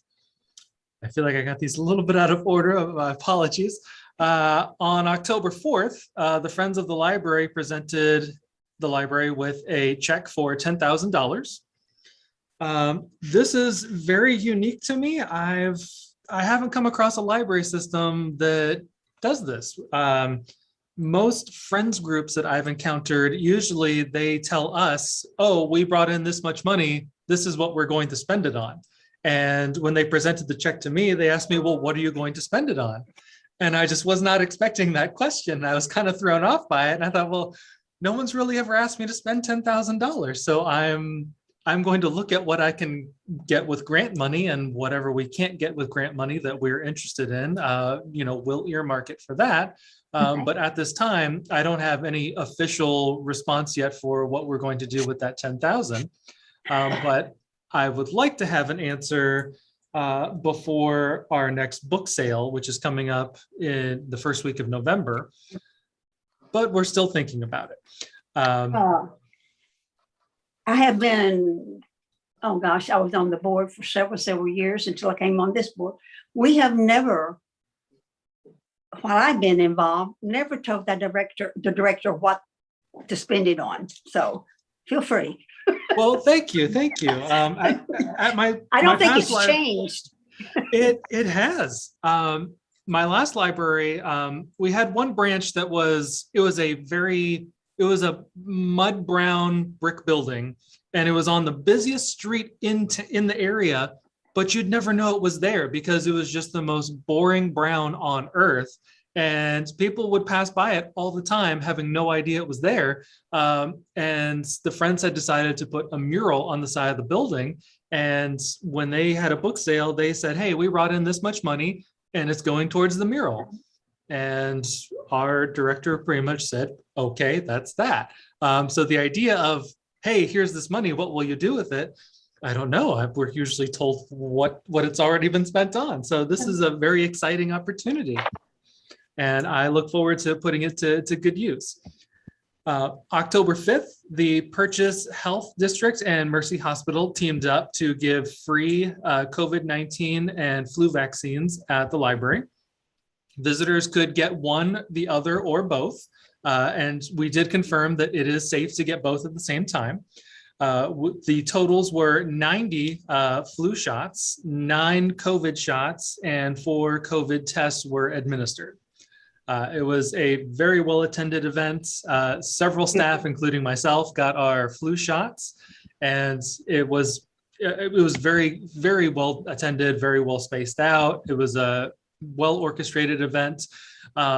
Because Mercy Hospital had extra grant money, they actually offered to pay for the tents and chairs that we had rented for the event as well. Well, So, appreciate that. yeah, it was really nice to, hey, here's this bill we're about to pay. Oh, hey, is it okay if we pay for it? We have grant money. Oh, sure. Great. Oh, no, don't twist my arm and make me pay for that. On October 7th, Atmos Energy and McCracken County partnered together to bring more books into children's hands and increase literacy in McCracken County. Atmos has been doing a community study for some time, and according to their studies and impact outreach, they found that the most underserved community for children was 3rd grade. And they called me asking, hey, what is the best, who should we talk to in town about purchasing and selecting books for 3rd graders? I proposed the idea of why not let us do it. We select books on a daily basis. It comes with the job. It's what we professionally do. And they agreed that that was a good idea. So they presented us with this check for $13,129 to purchase children's books with a focus on 3rd grade. We are going to be selecting some 2nd and 4th grade books as well to make sure that we kind of hit kids all along the spectrum who their reading level may be slightly higher, slightly lower. But we're still looking at figuring out how best to deliver the system, whether it's to get a certain list of books for each school or to let them decide. Right now, the idea is to kind of have a selected tote or kind of container that can be delivered to each school so that teachers can kind of pick through the books, figure out what would be best for their kids. We would like to give them as much say in it as possible. We want the kids to feel empowered with being able to choose what books they want, but also we acknowledge that, what may interest one kid may not interest another. And we're trying to go for, Kentucky Bluegrass Awards, stuff that we know that is going to be a guaranteed home run. So we've been trying to pick out the best selection for that. And while also the containers that we'd like to get, we're thinking, clear totes that have the books in them, but we also want to slap on like Atmos Energy stickers on them to, let Atmos, take some of the credit as well. We're selecting the books, but they're the ones cutting the check. And we want everyone to definitely feel like they're getting their time in the spotlight. It would be nice and you may have already done this, but to send the friends a thank you card for their donation to us and to send Atmos Energy a thank you card. I mean, anytime we get a grant, it is, I actually attended a class on grants and actually it was more on the requesting side, but the foundation that was running it said it is meaningful to agencies when people don't just take money, when you thank them for it. And like in something like this, I mean, maybe once we have the totes with the stickers full of books, like maybe you take a picture or something and, send that to them with a thank you. But, that's just something that I would like us to do on a regular basis. And I think historically we have, but just to always, even if someone gives us a check for $50, and I mean, and I think we have had some somewhat small, maybe relatively speaking, donations related to, say, someone who passed away and loved the library and their surviving spouse, asked for donations in our name, whatever. Regardless of the amount, we are so appreciative when people do that. And, I hope we always just reach out and thank them, so that they know we really did appreciate it. Absolutely. And that just means a lot to people. So it really does. The follow-up and the thank you is absolutely paramount. We do plan to do that. We had the Paducah Sun come and cover the check presentation with Atmos Energy.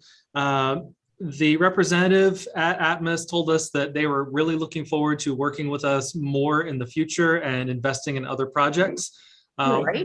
One of the ideas that they had proposed was to invest in any future technology. They are huge proponents of innovation and technology science. And I proposed the idea of, they suggested possibly opening another branch at some point in the future. While that does require a lot of moving parts, something more like a mobile library, or not so much the bookmobile, but more of a satellite branch. An example that I showed them comes from Envisionware. It's called the 24-hour library. It's more or less a vending machine with books and movies in it that you can use your library card to get them out of. Now, the idea of planting one of those somewhere else, on the other side of McCracken County, for those who can't always get to the library, that they are interested in, or at least contributing to part of it. I think we could get a 24-hour library like that. From what I've spoken to, I've spoken briefly to Envisionware about it. I do believe it can be done for under $10,000. Once we fully stock it and maintenance fees and whatnot, that will get closer to the $20,000 range, but it's certainly cheaper than trying to build an entire new building, trying to hire staff for it, trying to have another satellite library. I think that this would be a really great way to get books across McCracken County with minimal financial involvement. But that's something that we're looking forward to, assuming that this partnership goes well. Right now, I have our youth coordinator, Matt, working on it. He's the one that's been in touch with a lot of schools, trying to figure out what is the best delivery system for this. He is doing his very best to try and get this out as soon as possible. Atmos was very insistent on trying to get these books out into the community as soon as possible, and Matt is working very hard to make that happen. We would really like, fingers crossed, to have books into kids' hands by Christmas. Oh, that would be great. That'd be wonderful. Justin, I need Yes. to, that $10,000 that the Friends donated, Mhm. that was included in there was $12,500 included in donations in the budget. So it's kind of budgeted for. Oh, Not okay. anything in particular, but we had $12,500 budgeted. Okay. So it's budgeted, but not for anything specific yet? Well, it would just be in the whole ream of things. But maybe we could find something nice that's already also in our budget as an expense, but something that would be meaningful to the Friends in terms of what we spend it on.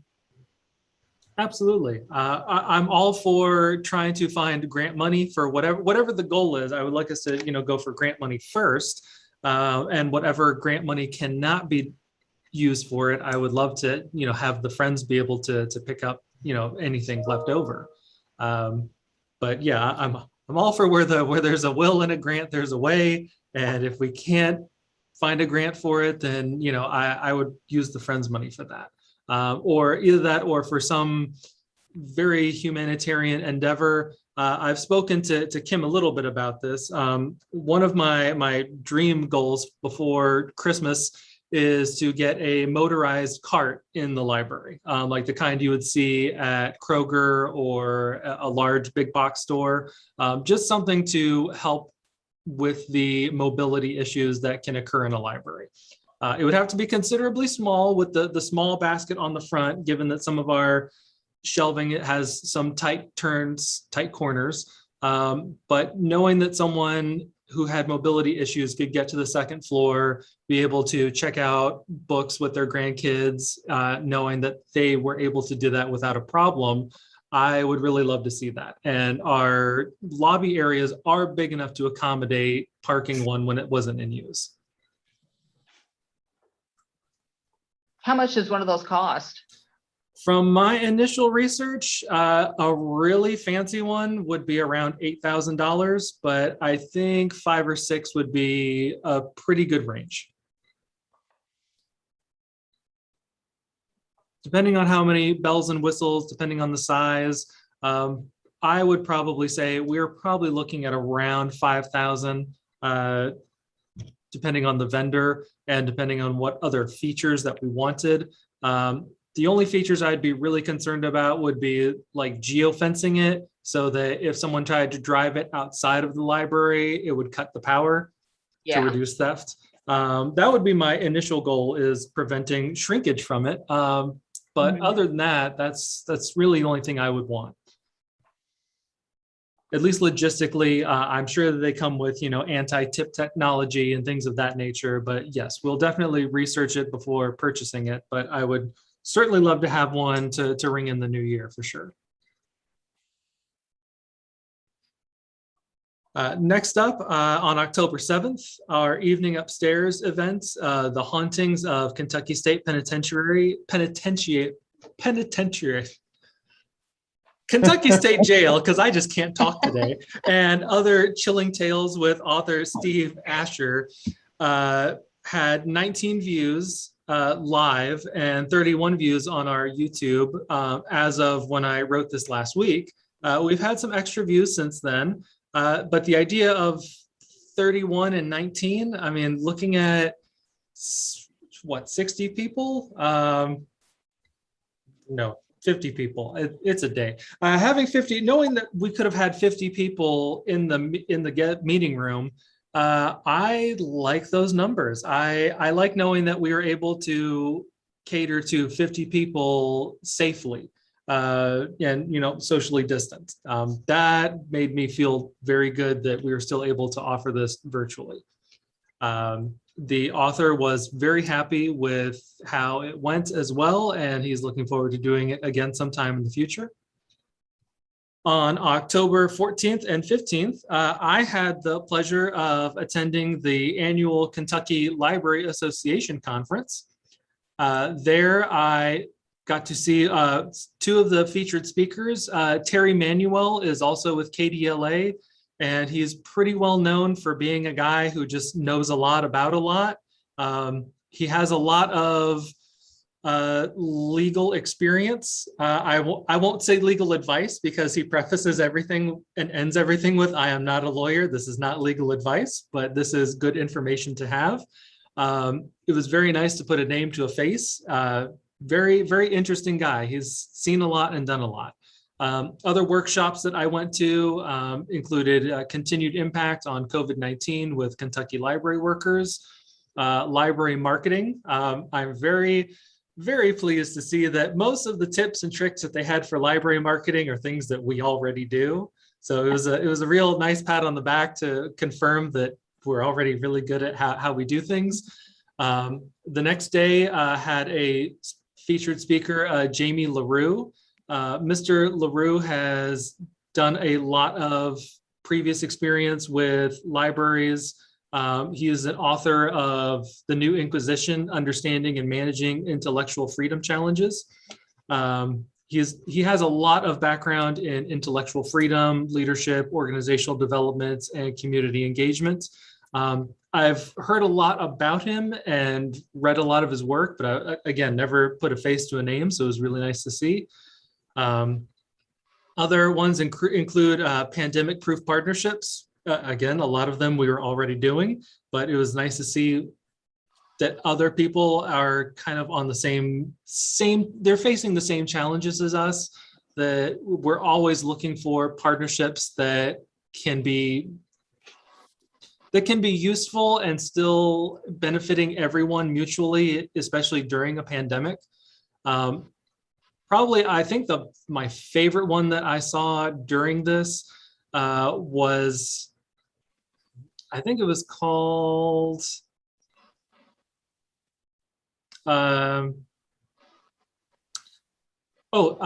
fostering community curiosity.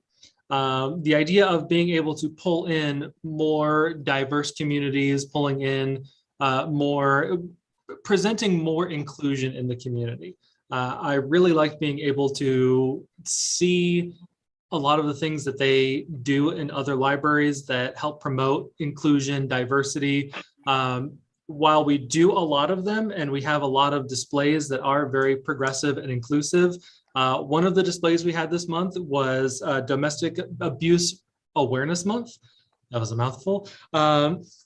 We have a great partnership with the Merriman House that helped provide us with a lot of just bookmarks. We had a purple day where staff wore purple to support domestic abuse awareness. They gave us probably 100 of these little ribbons to wear to support them. I've been wearing them on my jacket every day since we got them.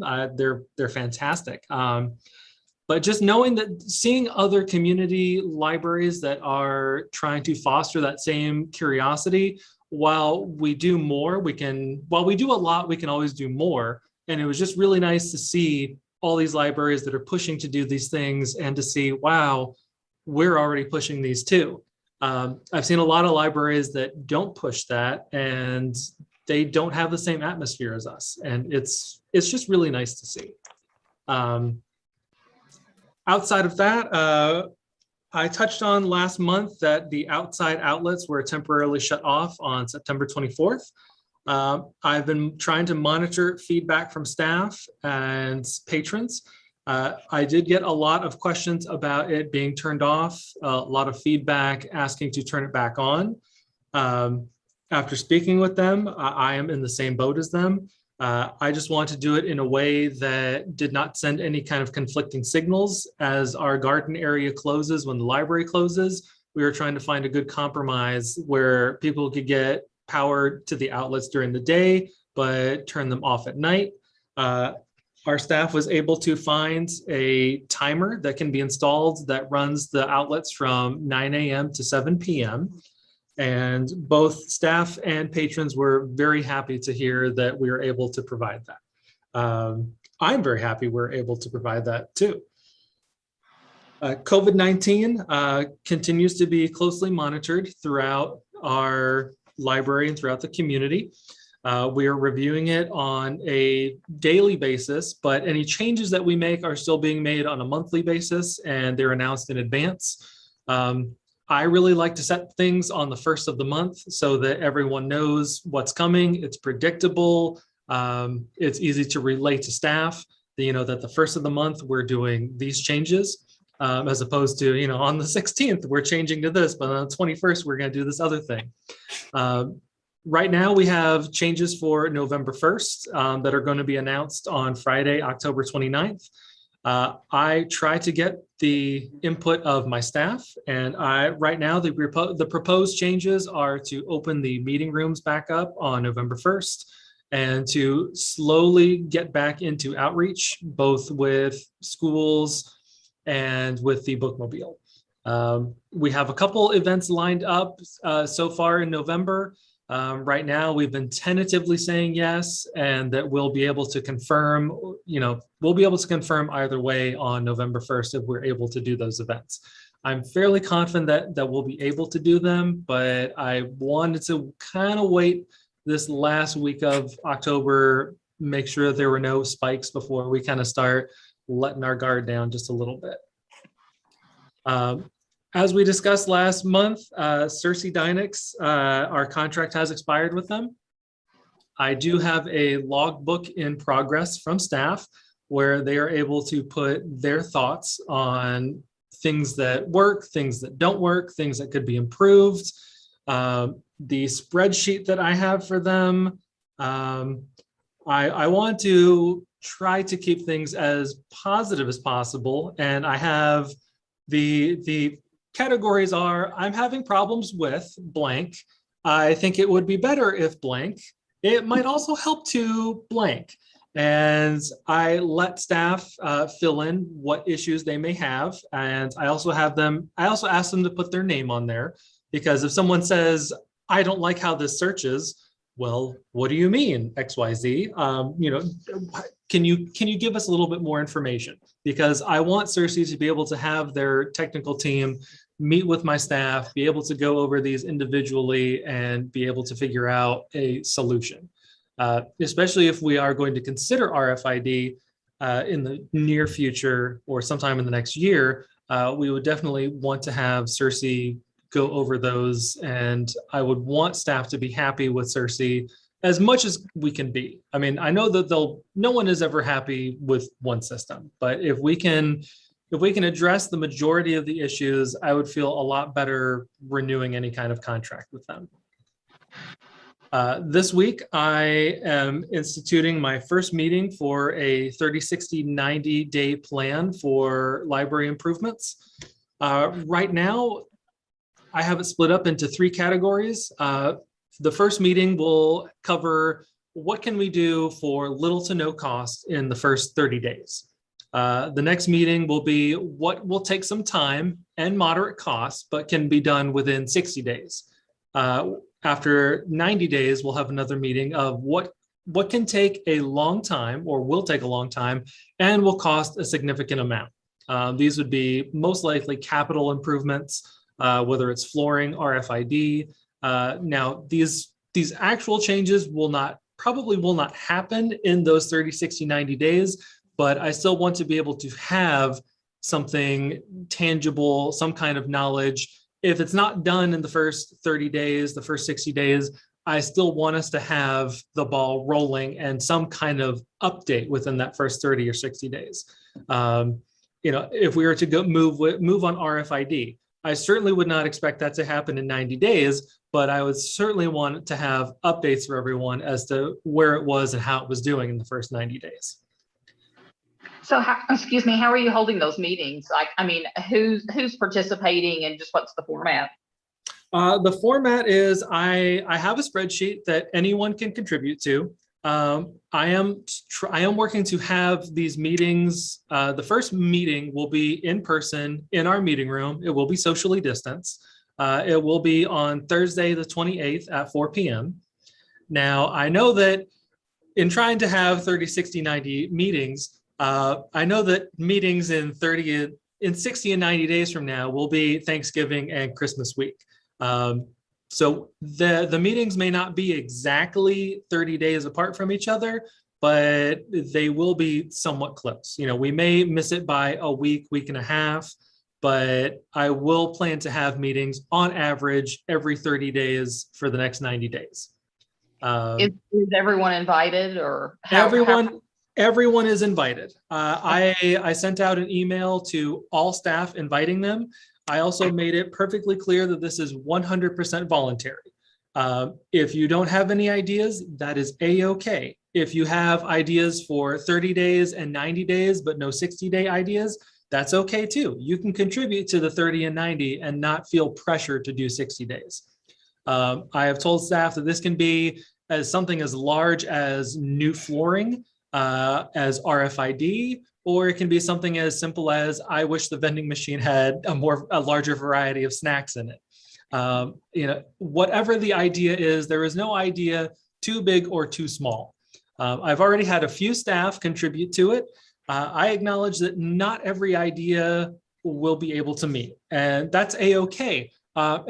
An idea that may not be totally workable for us may be a springboard to another idea that is.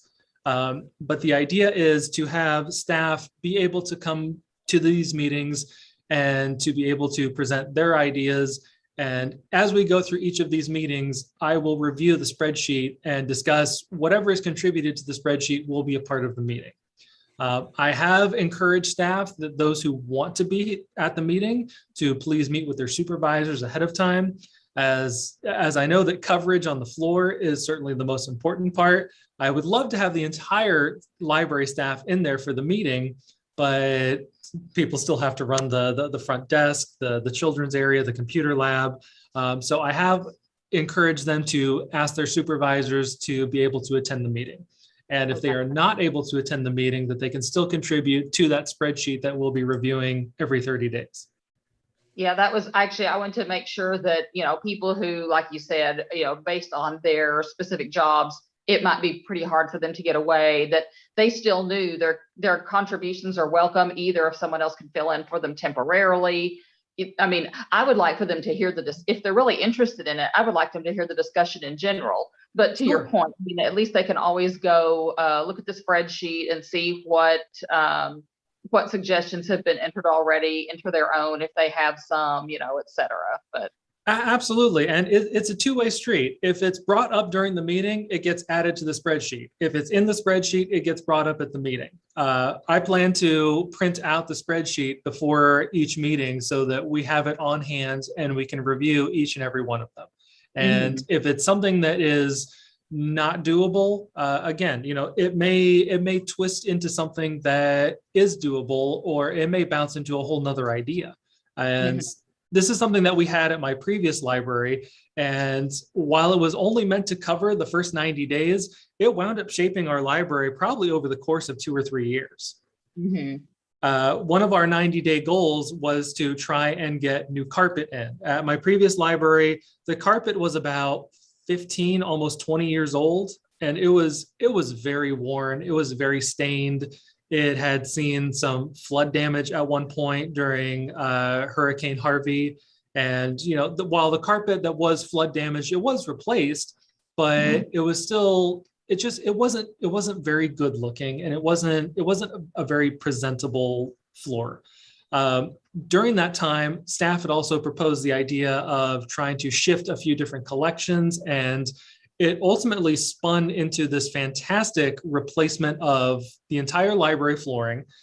We had brightly colored carpet in our children's area. We had a nice slate gray carpet in the rest of the library, both in the public and the administrative employee areas.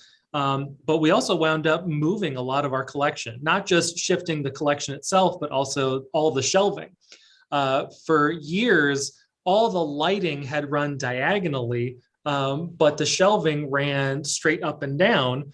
Part of the suggestion was, what if we run the aisles, what if we run the shelving diagonally along with the lighting for better lighting? We did it, and by the time we were done, you wouldn't have recognized the building. It was a completely crazy before and after. People wondered, like, what did you guys do? We were lucky enough that we were able to get new flooring in the middle of the pandemic while we were closed. So for a lot of people, we did close as one library and open as another. It was fantastic, but that start to finish of, hey, we want flooring, to, hey, that flooring was actually there, was about 2.5 years.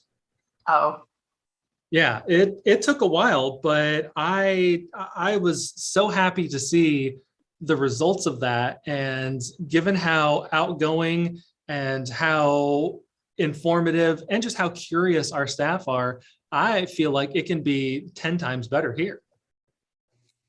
well, and I hope people are excited about being able to input. And certainly whatever they come up with, we will definitely listen to as well. We want to hear. So Absolutely. I'm a big fan of trying to get staff input. A lot of staff have made it clear that they want to feel more empowered, that they want to have more say in the conversation.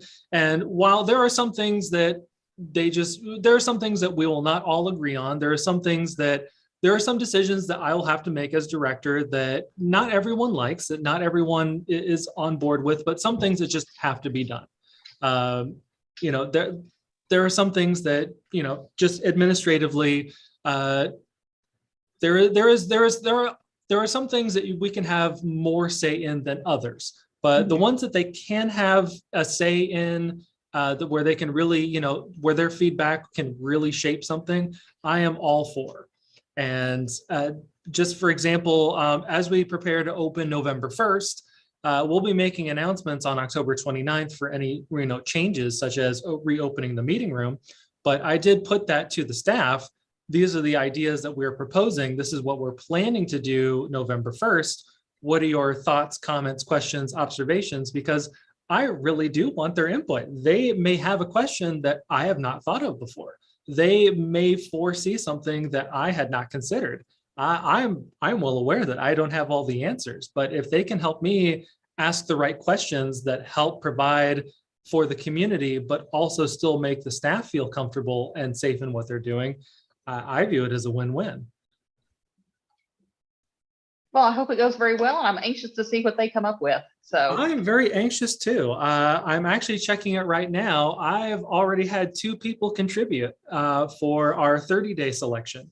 So I'm really on board with that. I love seeing the ideas come in already. And I'm really curious to see what comes to the table on Thursday. I'm sure there will be fantastic ideas, some of which I imagine I know what some of them are going to be, but I have no doubt that I'm going to be surprised by some of them, very pleasantly so. So other news, and were there any questions about any other questions about 30, 60, 90? no. Okay.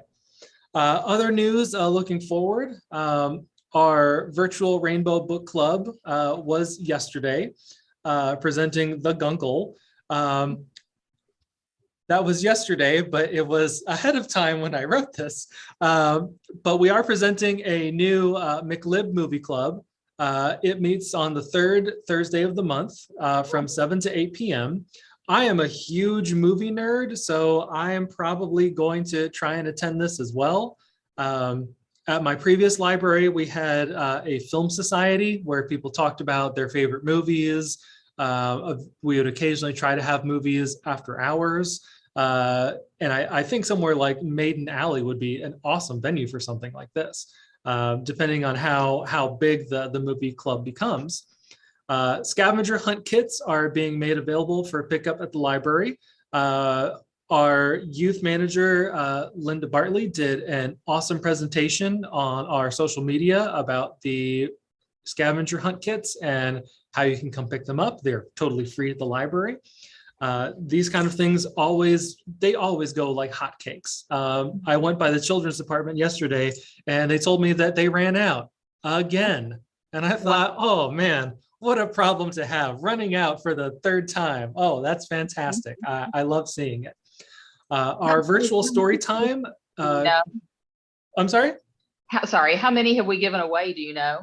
Right now, we're averaging about, if I heard our staff correctly, we're going at about 60 a week.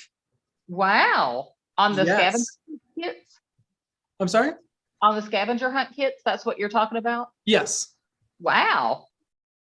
Yes, they really go like hotcakes. At my previous library, when we would churn those, we had something similar, kind of to-go craft kits for kids, and we could maybe get out 70 in a month. And they told me that, on an average month, they get at least 120, closer to 160. And I'm blown away. I'm so happy to see that families are still coming to do that. But yeah, we're seeing somewhere in the realm, especially during COVID, we could see up to 60 a week. Wow. Yeah. Yeah, I'm very impressed with them. Yeah, we are definitely seeing more than usual. I think because of COVID and because kids are getting a little restless, a little antsy. Yeah, we are seeing anywhere between 40 to 60 in a week, but closer to 50 if I understand my staff right. Okay. Our virtual story time, going through the alphabet series, is still getting a lot of hits. We I go watched through. And it was really cute and very well done. Oh, which one? I watched B. Yeah, I'm really impressed with them. I've done some shameless plugging for the library and invited staff from my last library to follow McCracken County on social media. And it's been really nice to see like former coworkers of mine at my last library. Oh, this person now follows you. This person now follows you. And I'm getting texts and phone calls. Hey, like, what do you guys do? How are you guys doing it? What kind of software do you use? And it's been very flattering to have other libraries ask us, hey, how are we doing it? And it's, I tell them I'm happy to give the secret sauce recipe. It works for us. I'm happy to spread it. I'm also slightly promoting it because not only is it super successful and it's going well, but I also was invited to read for the letter E this past week. And I had a lot of fun doing it. I would happily do it again. Our virtual crafts this month, we had spooky dome luminaries. It's almost like little fairies in a jar. It's very cool and easy to do. And do-it-yourself pumpkins using mason jar rings. These are from our adult services circulation clerk, Amanda Quint. She's very, very handy, and I really enjoy her DIY work. We also had the Turning Point Recovery Center and Four Rivers Behavioral Health partnered with in our library lobby on October 15th. I probably should have moved that into since the last meeting, but it was very informative, both for patrons and staff. I had a surprising number of staff that were interested to know about the Turning Point Recovery Center, the services, and what Four Rivers offers as well. It was also a good way for the Connect system. Also had information on the table, and it was nice to see that both patrons and staff learned something new. I learned that the Turning Point and Four Rivers offer a lot of services for people who come in. Some of them are for, I would call it members only, that, you have to be enrolled or be part of the center in order to take advantage of some of them. But it is nice to know that they do offer some things like computer services and things like that. But for those that they don't have, we did have someone on hand to help set up and explain some of this while they were there on the 15th.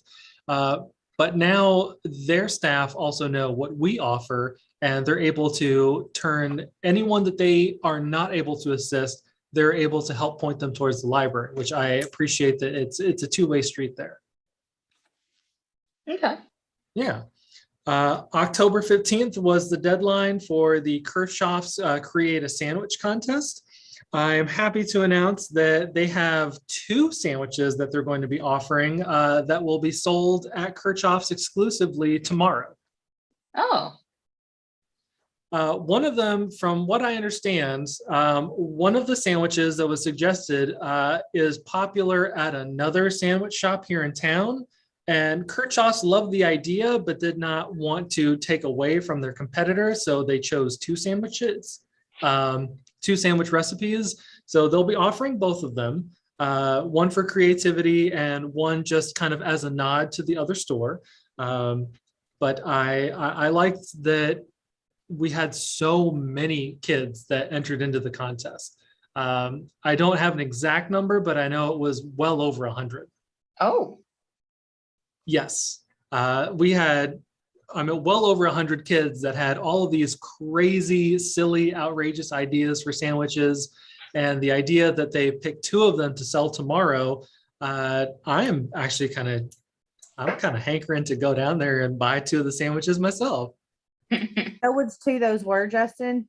I do not. I think we just officially announced the results on social media this week. Much to my chagrin, I do not have those right in front of me, but I can Wait, I can look it certainly, up. I can scroll and look for them as we kind of discuss other stuff. Also this week, we've also had our Halloween recommendations.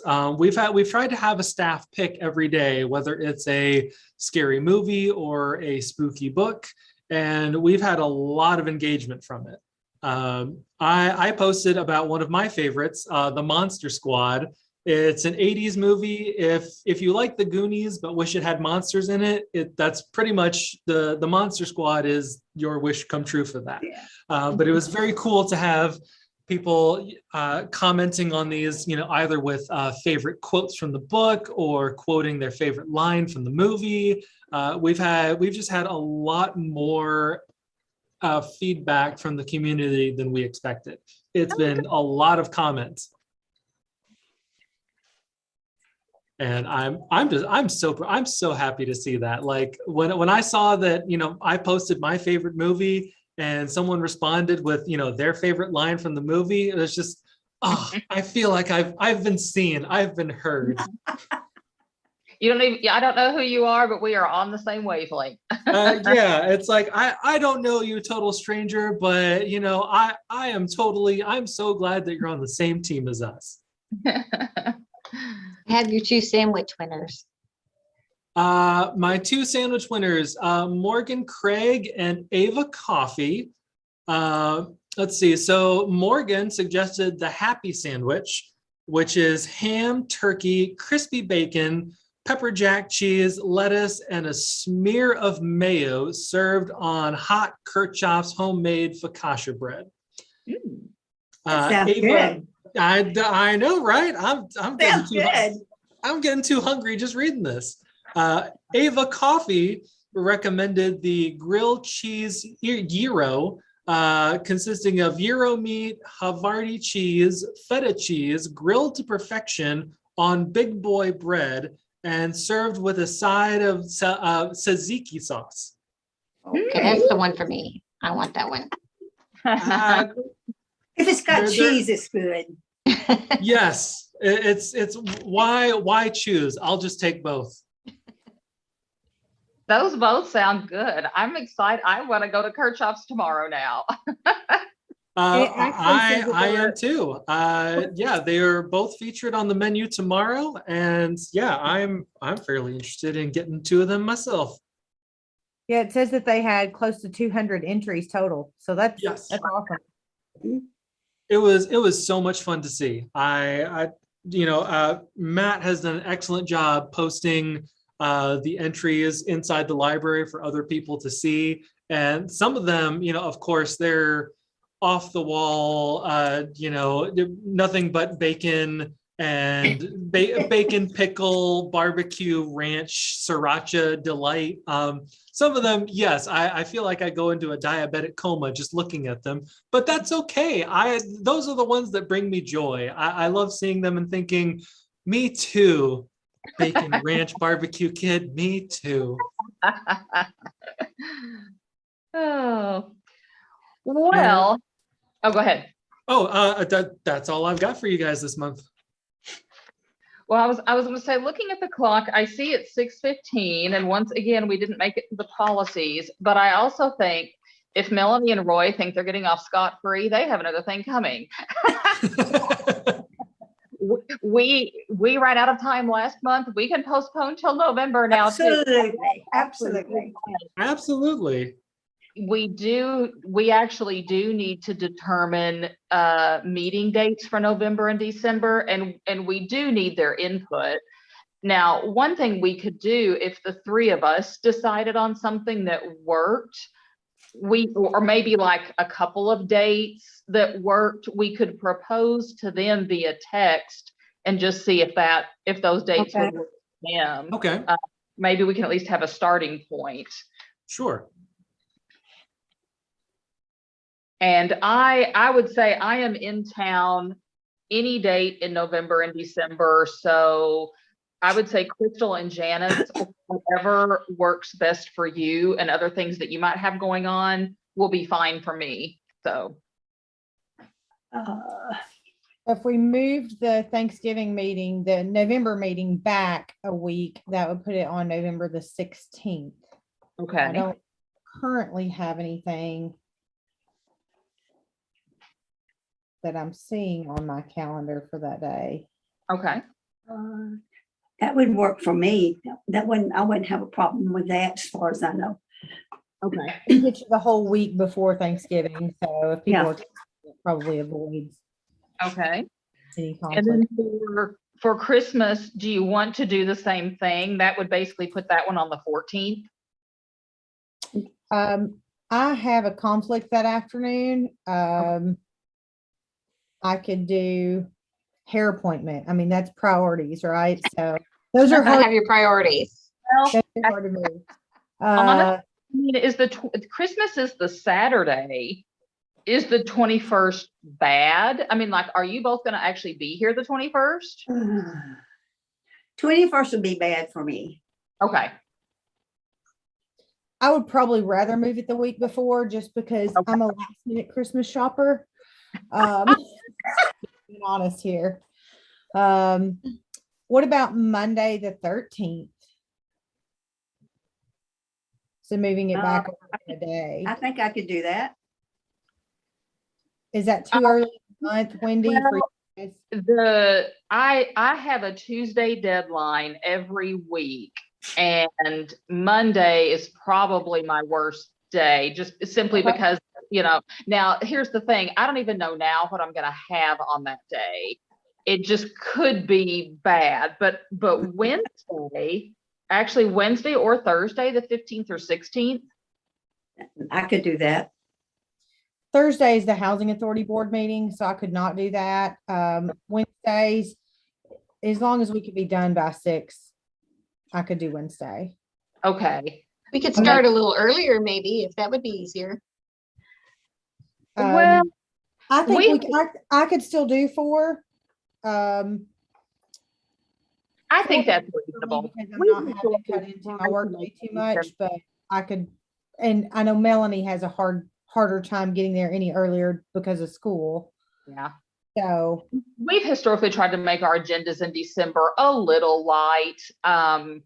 With our normal meeting now being 2 hours or more, I would say we've still tried to make our December meetings maybe only limited to an hour. And in fact, I mean, who knows, maybe like if we do policies at the next meeting, maybe then December would be a nice time just to say, if it works for her schedule, to have Monica present. And maybe we don't really have a lot of things on the calendar other than like Monica and Justin's report and,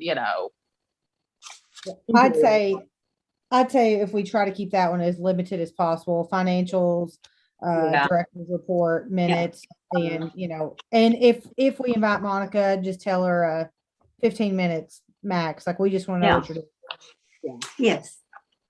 So the So we're gonna 15th talk- then, 15th. the 15th. As far as, Yeah. And honestly, I will say I'll keep the 13th as a backup. If the 15th won't work for Roy or Melanie, I can put it down for myself. I'll just know way ahead of time that, I'm going to have this Okay. meeting. And so we'll propose via text the 16th for November and then the 15th for December. But if that doesn't work, a backup of the 13th, and we'll just see what they say. okay. Okay. Boy, you think Friday the 13th is bad, Monday the 13th. Oh, my. Yeah. Right? Seriously.